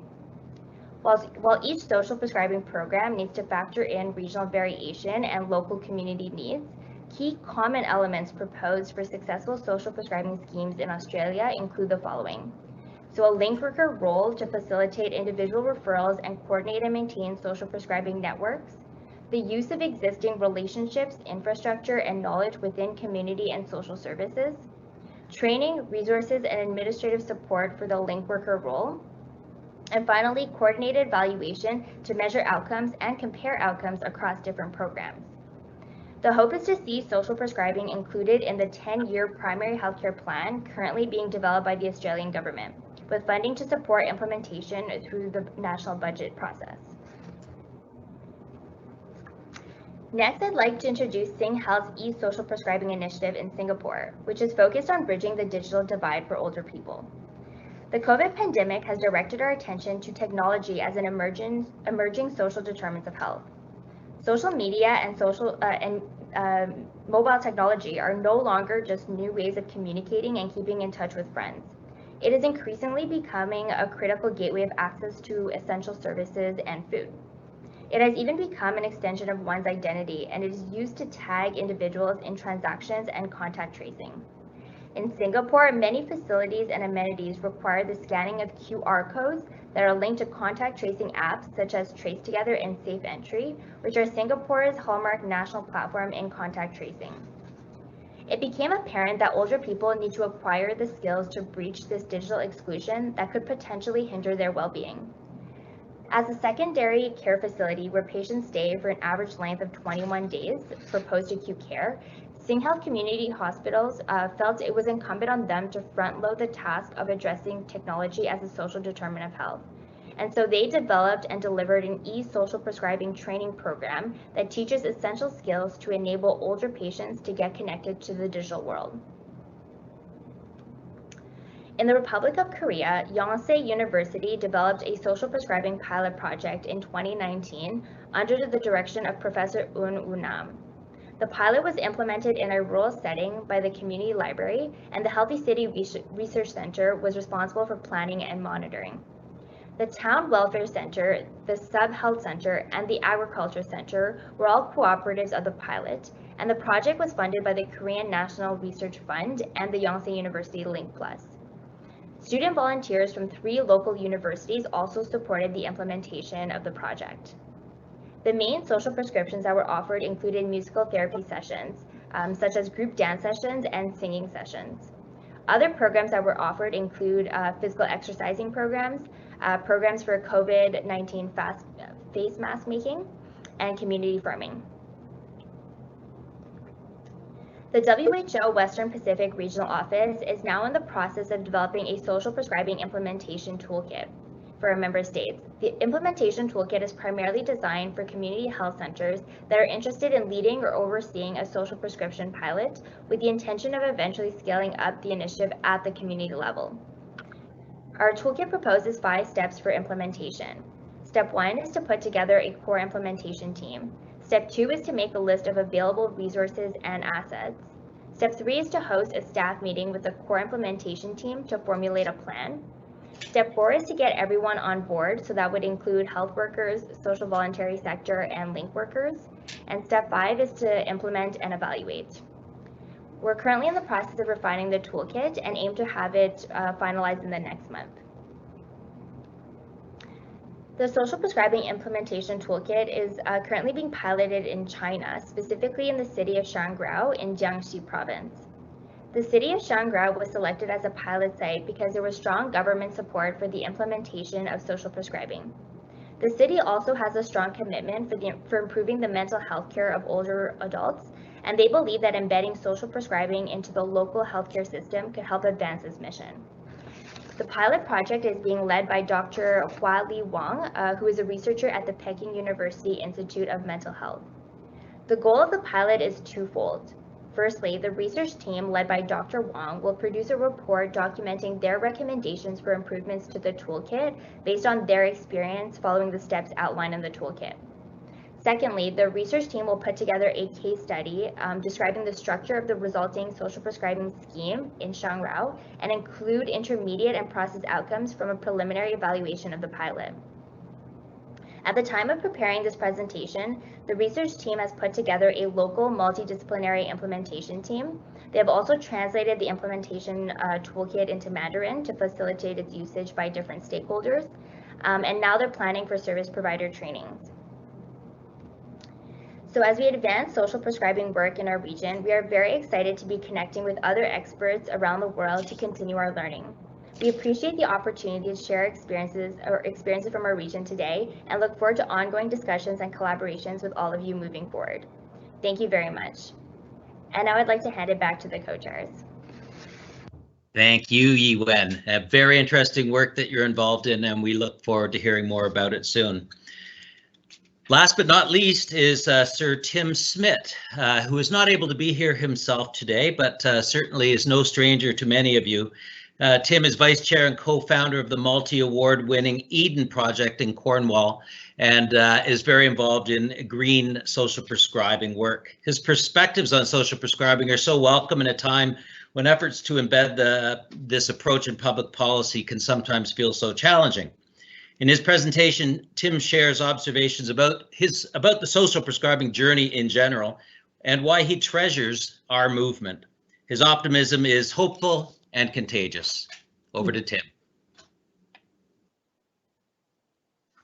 First of all, thank you, co-chairs, for agreeing to host this incredible day. And I feel like a complete fraud being surrounded by such a lot of people who are heroes of mine, who are going to talk an awful lot of sense and science. And I am merely going to reflect my observations from, if you like, the vantage point of the Eden Project and watching how social prescription has gone over the last 2 or 3 years from being something which was nice, but you felt you had to justify in some way, to being something post or mid-pandemic where people are going, crikey, how on earth did we not realize how dependent we were on the natural world in the widest sense of it. I mean, I think there are lots of observations about how society around the world has actually come to treasure its open spaces and the natural world. And here in the UK, I'm sure you're all aware that there's been a movement to start a GCSE in natural history, which has luckily, I think, gained a very warm following. But when you see the institutional breaks on, for example, bringing natural history in as a GCSE, you suddenly realize how difficult it is for social prescription to get a foothold in an establishment where other people feel they have territories. And this actually also has a kind of ramification in what used to be called natural philosophy. As you all know, natural philosophy was what we now call science mixed with culture. And Isaac Newton, for example, was a natural philosopher, as was Charles Darwin, George Lyell, Huxley, all those people, because they had a wide interest. It's interesting that in 1834, something terrible happened. The word science was coined. And what happened with science that's very interesting, and it's relevant to this conversation, is that from that moment on, knowledge started to get colonized. Both literature became specialized in terms of what people wrote about, but in terms of study, you went from a few ologies to a lot of ologies with some isms thrown in, to the point where natural philosophy pretty much died bleeding on the floor by the end of the 1800s, to now have a whole series of specialist institutions around the world where experts tend to dominate the study of things, which the shame of which is that we've ended up with a sort of kind of intellectual and emotional Humpty Dumpty in pieces on the floor. I often, as a sort of semi-joke, say that my heroes in life are all the king's horses and all the king's men, in a gender unspecific way, of course, because we need to put Humpty together again. We need to protect ourselves from, in my view, university over discipline, institutionally Victorian organizational structures, to enable us to realize that we are creaturely. To give you an idea, and lest you think this is a digression, I am getting somewhere, I hope. I spent a week walking with the creative director of Google in Iceland. Not that we're particular friends, we happen to have gone to this place and neither of us liked salmon fishing, whereas everybody else who went for this conference did. And he told me something very interesting. He said that for the last 19 years, Google had gone up the longest cul-de-sac in scientific history. They had obsessed that the binary algorithm was the future.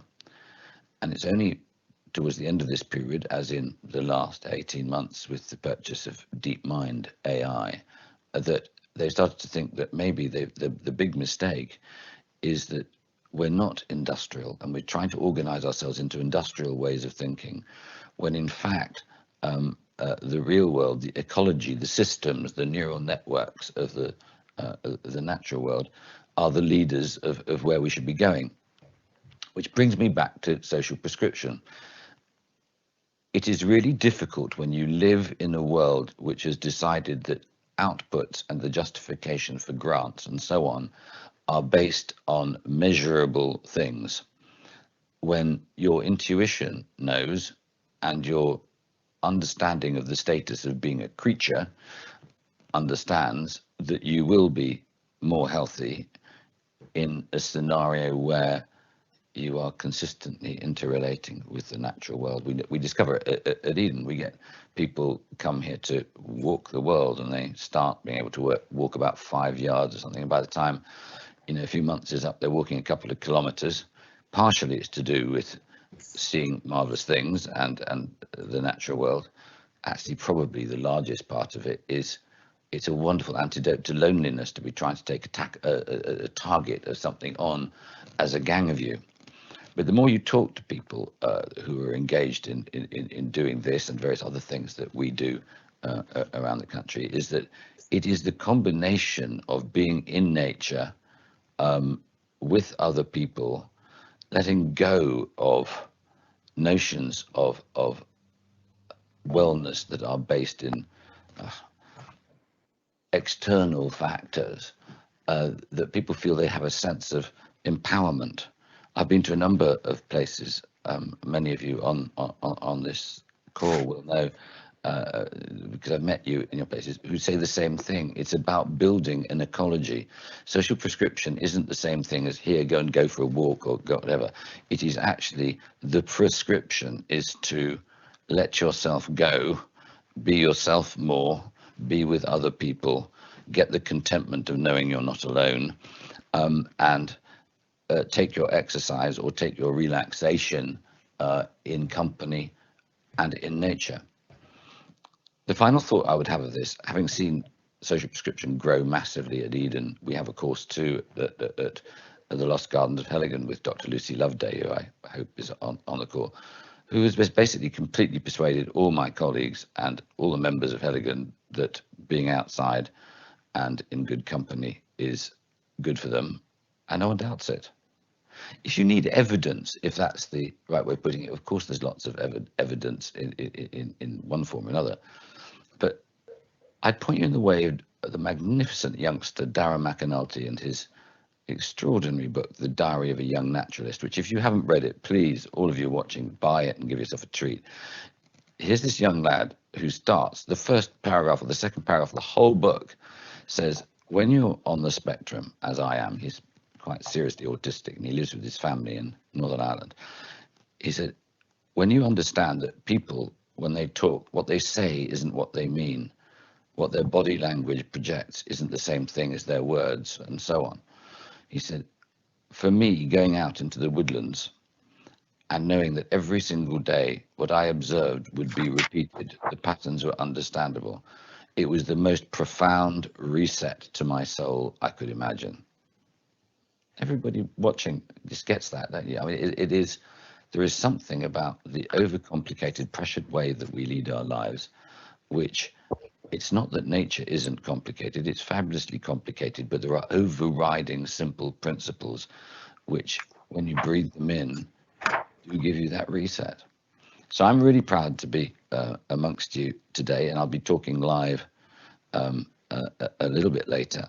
But I just wanted to say the work you're doing is unbelievably important. I have noticed over the last 18 months, 2 years, that your language has become, as a collective, very much more muscular in its assertion, very much more self-confident in the intuitive knowledge, but also the observed, objective knowledge of the impact of your thinking on so many people that have not had to call themselves patients, but they've been engaged in what is rather enigmatically being called well-being. And I'm not quite sure anymore whether that's a useful phrase for us, because well-being has become sort of hijacked by a complete industry, which, albeit many aspects of it have things to do with what we're interested in, to a certain degree, it is lifestyle consumption being peddled. But that's for another day.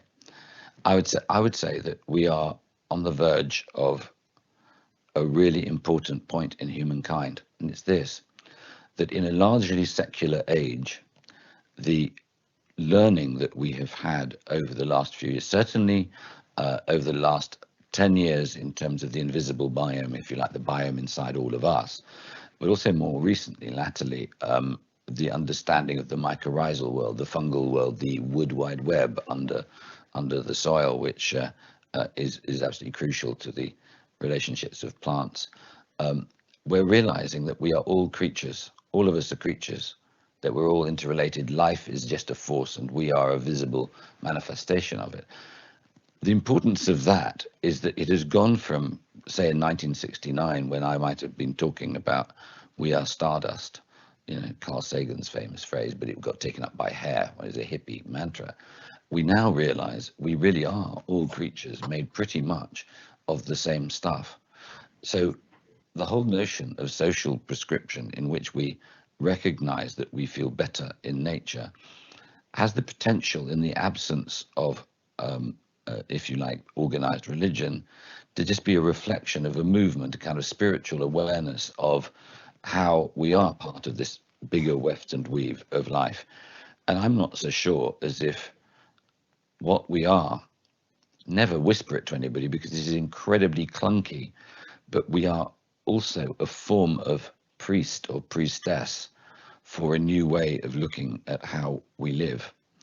So I'd like to leave that like a dull thud on the kitchen table, because I have phrased it clumsily, but I am of the persuasion that the sphere you are in and developing will in 20 years from now be seen as completely fundamental to how we as Homo sap see ourselves. So I'd like you to think of yourselves as brilliant pioneers who've actually seen something really important coming down the tracks. And you're part of a new age of enlightenment. And that's why I'm here and that's why you are here. And we've got to support each other and make it real, make it muscular, and don't let people marginalize it as if somehow there's too much subjectivity. There isn't. It's just that maybe we're not yet asking the right questions of ourselves by which we judge our success. So enjoy the rest of the show today. Thank you for listening, and thank you, co-chairs, for your patience. And I hope I have come in at around the 10-minute mark, which was, I was told that I was going to have my fingers chopped off, at the very least, if I didn't do that. So goodbye for now.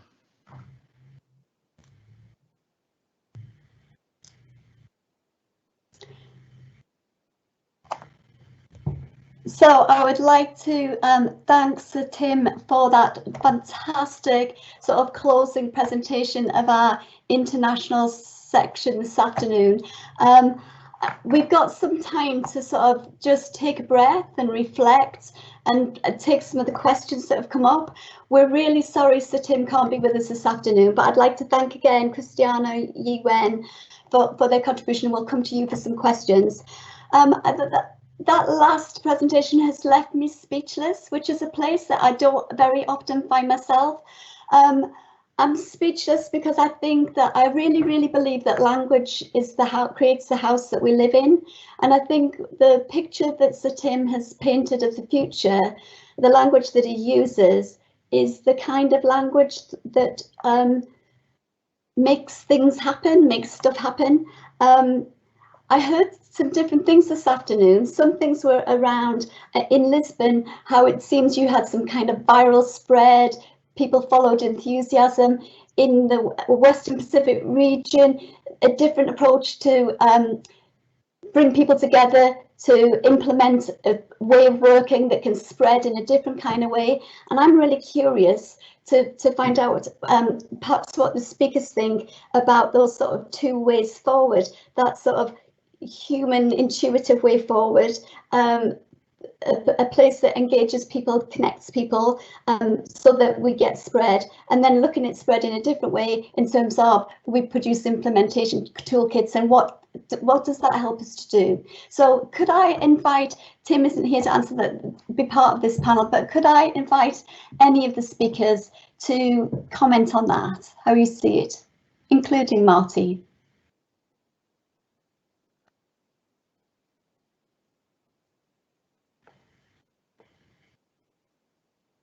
Hi, this is Yiwen. I'm happy to kind of share my thoughts.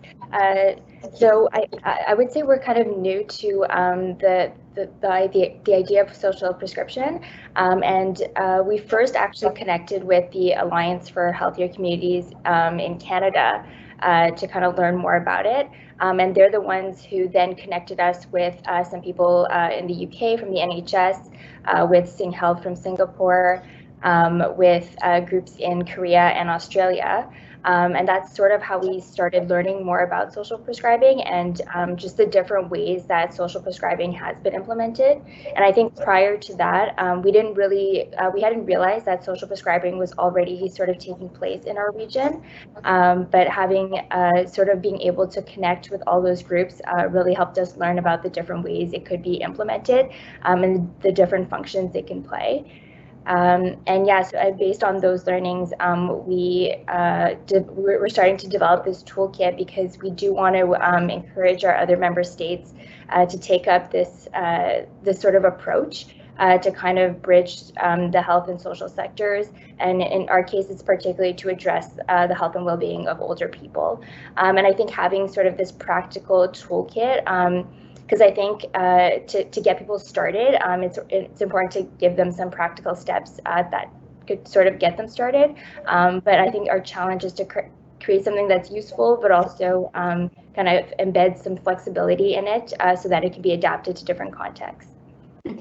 Thank you, Yuen. Christiana, do you want to add anything? Some of the themes of the questions in the question bar was about the roles of social workers as social prescribers. Could you just tell us whether that helped you? We've got about half a minute for that. Yeah, it's quite simple to answer that question. So as we started as a grassroots movement, very local movement in Lisbon, and we didn't have any kind of funds to start social prescribing. So we needed to explore the resources ready available, like easy to pick. And certainly, like the way the Portuguese NHS was designed includes social workers in primary care since the 80s. But what happened is the kind of referrals the social workers were getting were mostly for social benefits, not so much for lifestyle interventions, not so much for connecting communities or arts on prescription or physical exercise. So the idea of social prescribing to the Portuguese NHS is kind of an add-on, is taking what we have, the social workers in primary care, and trying to empower them to have a more holistic and community-oriented approach, and mostly, and also about training doctors and raising awareness among doctors about the social determinants of health, and that actually there is something we can do about it. We have many community organizations out there, we just don't know about it. So I think social prescribing is just a way of connecting all the dots and making everyone collaborating and communicating in the same local system. That's a lovely way to end it, Christiana. Thank you. It looks likely that we may run over slightly today, perhaps by about 5-10 minutes. So we hope that you bear with us because we've just got some more for you that we really want to share. So I want to introduce you now to Dr. Denny Wolf and to Tiffany Ortiz, and they're from the Carnegie Hall in New York. They're going to share with you some interactive ideas from the Lullaby Project. Thank you, Denny and Tiffany. Hi, everyone. Thank you for having us. A big thank you to the Social Prescribing team for putting this fabulous event together and for allowing us to share more about the work that we do at Carnegie Hall through the Lullaby Project. My name is Tiffany Ortiz, and I'm the Director of Early Childhood Programs at Carnegie Hall. And I want to share a little bit about what the Lullaby Project is, and then we'll share a nice little video coming up. But through the Lullaby Project, families are paired with professional musicians to write, sing, and record a personal lullaby for their child. It's a way for them to express their hopes, their dreams, their love for their children, and also a way for them to channel their stories, their culture, their identity, their language, and to pass that on to the generations to come. We do primarily run this program in New York City and through 40 partnerships around the world in context community settings in which families are often experiencing social inequality, health disparities, racism. And so we bring this program to a range of settings, from high schools to healthcare settings, foster care, homeless shelters, correctional facilities, refugee camps, and more.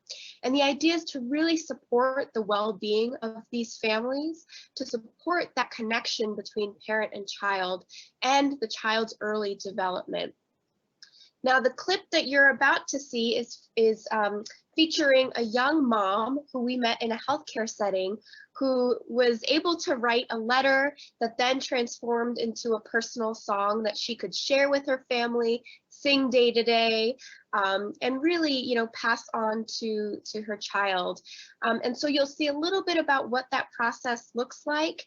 And as you're watching, I'd love for you to just pay attention to what this process means for the parent, how she's channeling her words, her stories, and also, how that sense of agency in the creative process comes through in this video. So pay attention and also think about what this experience could mean if we were to socially prescribe arts interventions like this to many, many families. What would that look like? What would that entail? So we'll pass this on and we'll share this lovely video, and you'll get to meet the lovely mom who wrote this next song.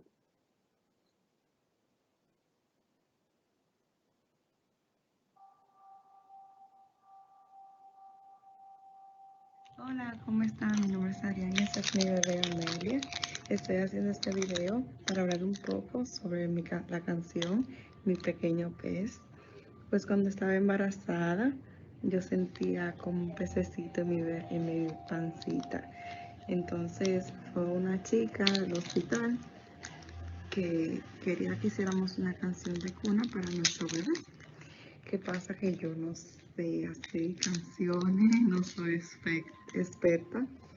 Entonces ella nos dijo, pues hagan una carta, y de esa carta salió Mi Pequeño Pez.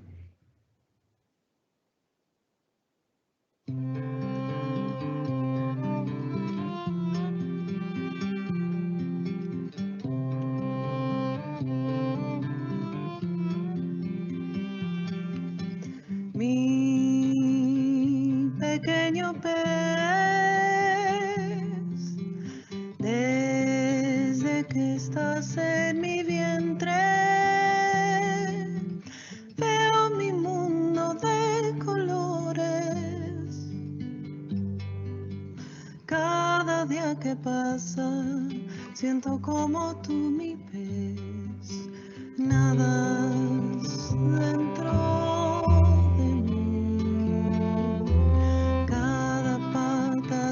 Me hace sonreír, cada patadita me hace sonreír.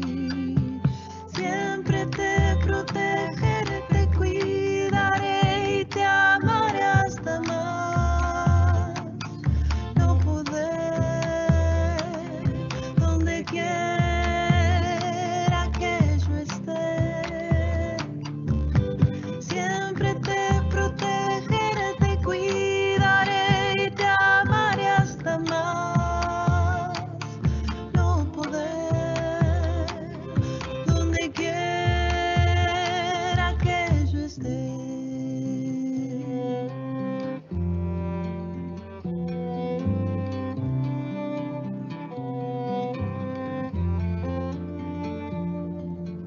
Mi pequeño pez,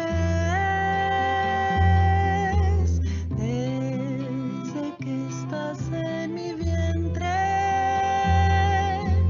veo mi mundo de colores.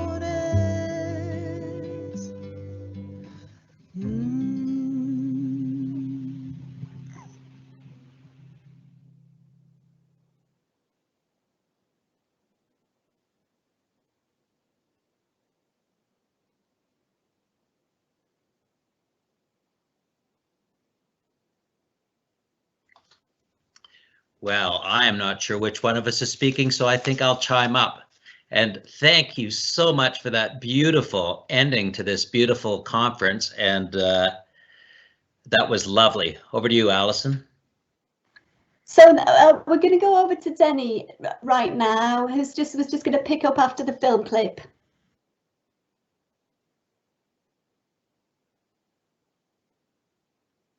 Hi, can you hear? Yes, we can hear you, Denny. Oh, okay. So Tiffany and I were very glad to be invited. We come from a galaxy far, far away where you can't even dream of a national health service, never mind one that reaches out to social prescribing. Currently, I think our social prescribing network is Dan Morse and his computer.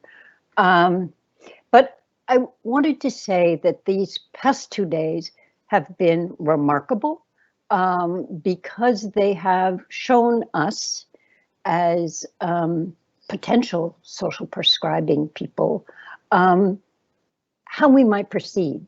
It's like having a journey unfurled in front of you. When Sarah Robens talked about the insights from the test beds, I just wanted to say that there might be a fourth kind of insight that comes out of those test beds. From a visitor's point of view, there are 3 things that jump out as revolutionary in what social prescribing is bringing.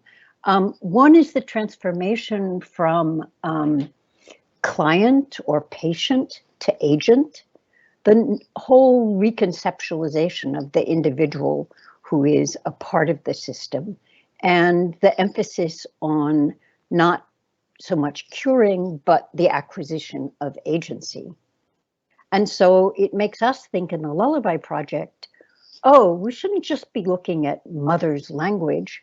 We should be looking at what happens at home when she passes that on, and suddenly her older boy children are singing and dancing with a baby. Now there's a consequence. Or we should be looking at what goes on in the clinic when workers see the consequences for families of including music in a well baby visit. The second thing that I think we've witnessed and felt is a whole change about the nature of evidence. And first of all, a wealth of evidence, and also a change in the power structures in evidence collection. So mothers in the Lullaby Project, what would it look like for them to be the collectors and the reporters, to teach us as program designers and researchers where change really lies? And the third thing I think we've experienced is a whole difference. We operate in a highly competitive grants environment where you end up thinking about the success of a program unto itself.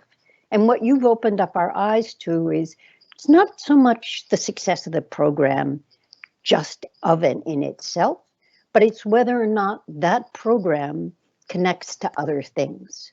Once a mother's been a part of Lullaby, does she go on to use her library? Does she draw someone else in? So thinking about effectiveness in a wholly different way. So these things are native to you. We still need to learn them.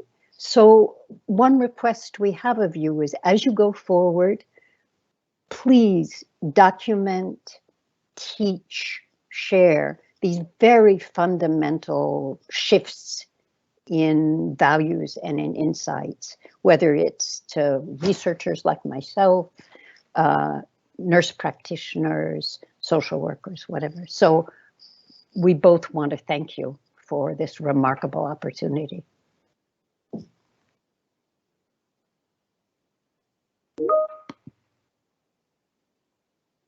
So I can pass it off to someone else.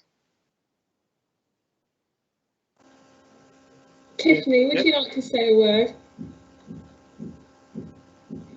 Yes, just trying to unmute. Thank you so much, Denny. I know we are all trying to wrap up, but in that spirit of collaboration, I just wanted to formally announce that we are launching a partnership with NHS's England's Maternity Vanguard, working with Live Music Now and starting pilots across Cheshire and Merseyside to address a perinatal mental health crisis for new and expecting moms. So we really look forward to collaborating and with many of you here. And back to you, we're really excited to be a part of this. So we enjoyed being here today, and I believe I'm turning it over to Ben.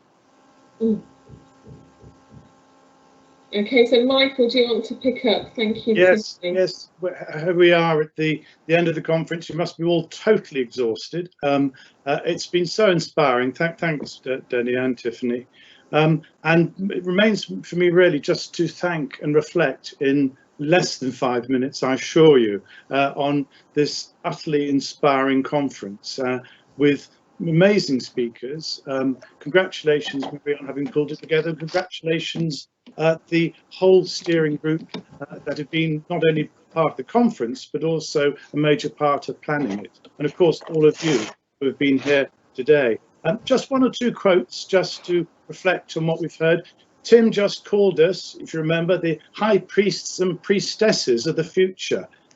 That for me is a promotion because my partners, GP partners several years ago, used to call me the vicar. So we're now high priestesses. He also talked about post-industrial thinking. And what we were hearing this morning, I think, was a wonderful illustration of post-industrial leadership, not what was described by Kate this afternoon as shooting a fire hose so that one size fits all, but literally collaborative leadership. And I think James Sanderson illustrated that so well. This has, of course, been an international conference, and from now onwards, officially quoted twice, social prescribing is now a world movement, not a mechanism. And last night I heard one of the students say, social prescribing is the sustainable answer to global health challenges. And if we remember Jan last year from Holland, he said, yes, it is. But what we have to do is make sure it's transformation, not simply another transaction. Link workers have been mentioned many times. And the quote I like is that they're the glue that holds the whole system together. Kate called them offering a breather to their clients. But I also liked a quote in one of the sessions, which is they change the neural structures within the people that they see. Certainly, James Sanderson said it's messy and should be allowed to remain so. And I think this is a crucial part of what we've been hearing today. It's about growing things from the bottom and not shooting them from the top. So in this very brief summary, I want finally to give you two quotes that didn't come from the conference, but I would think really apply to yourselves. The first is from a British poet, Robert Browning, who said, "A man's reach should exceed his grasp, or what's to heaven for?" And what I've seen today and part of yesterday is all of you extending your grasp, showing the sort of commitment, courage, imagination, and tireless passion that I only ever see at these conferences on social prescription. And my last quote is an American. It is an American poet who said this: "The mass of men," perhaps he should have said the mass of men and women, but we'll forgo that, "the mass of men lead lives of quiet desperation and go to their grave with a song still in them." Well, I just want to assure all of you who attended this conference that having heard the presentations, having heard your reactions, and having heard your sheer enthusiasm, none of you are going to your graves with a song still in you, because the song of social prescription is loud and clear. And you represent a social movement that is going to shake, in fact, it's already shaking, our health system, our communities, and the world, and taking it towards a more sustainable, a more positive, and a far more important than anything, an achievable future. So thank you for the privilege of being able to share the last day and a half. I'm sorry I couldn't be here at the beginning with you all. Don't forget about 18th of March, which is Social Prescribing Day. Thank you for coming, thank you for contributing, and thank you for making this such a huge and historical conference. And I owe the last word to Marie.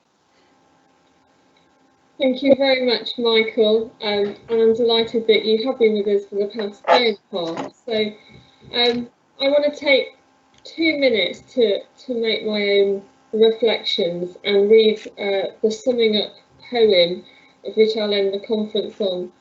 I opened the conference saying that we were here to share and celebrate, and I think we certainly celebrated with the awards yesterday, but we've celebrated the huge amount of innovation and work that everyone's doing, and that's been fantastic.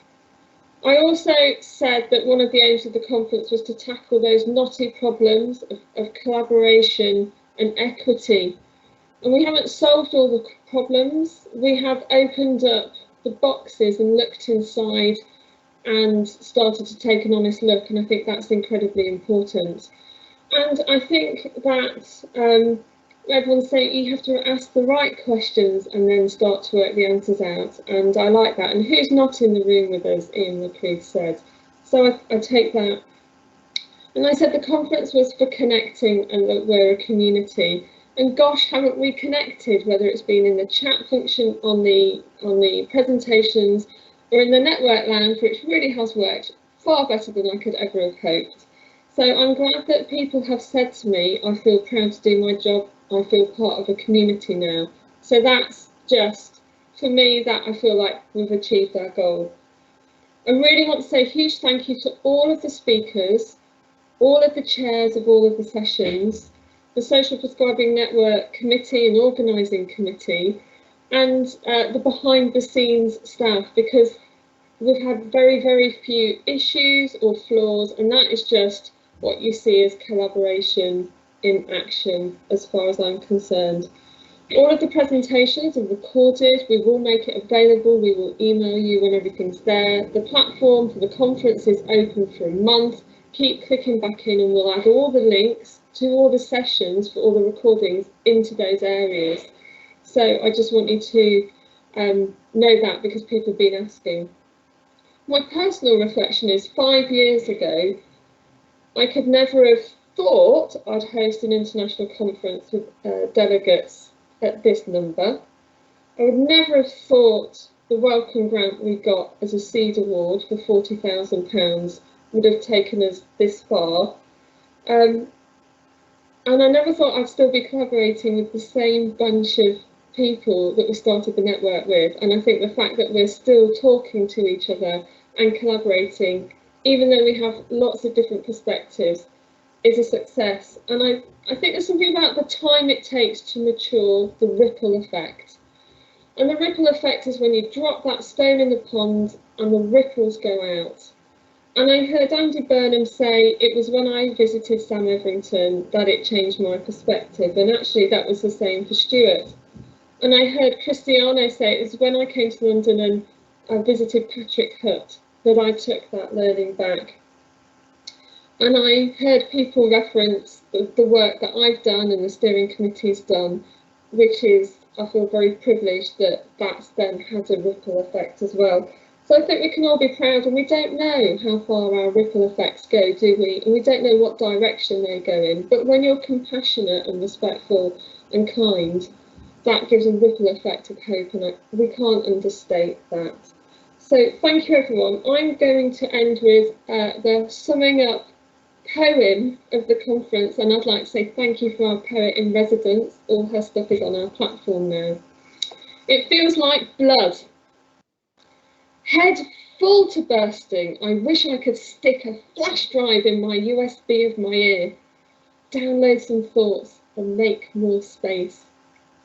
It's felt like an intense family celebration over a long weekend, though I've met none of you in the flesh yet. But a tangible shared space has been created nonetheless. Here, glued to my screen, rooted in my chair, I've been wondering, is there a social prescribing gene? Because this feels like blood. The best messy kind of love that means mistakes are okay. We want the same thing. We might just not agree on how to get there, or what to call it, or how to fund it, or why not enough people know about it, or why these desperate levels of need exist at all. Some of these issues are fundamental flaws. In a system, we don't control ourselves, but communities of compassion exist, talented, generous artists exist, groups who walk and talk to each other toward a better life exist, right here and right now. We've turned up the carpet, refusing to flinch at what we find beneath, because the pain of being unseen and ignored is one it costs to alleviate. If we listen, witness, ask what matters to you, and create opportunities for the magic of human connection, to sow the medicine generated by the experience of a service user turning service supporter. This blended family has embraced blended provision with the passionate commitment of those who know lives are at stake, and so we innovate. And okay, we didn't get it. We didn't mingle at the Lowry or hug each other when it all got too much, but we did the next best thing, continued connecting. Now let's stay in touch.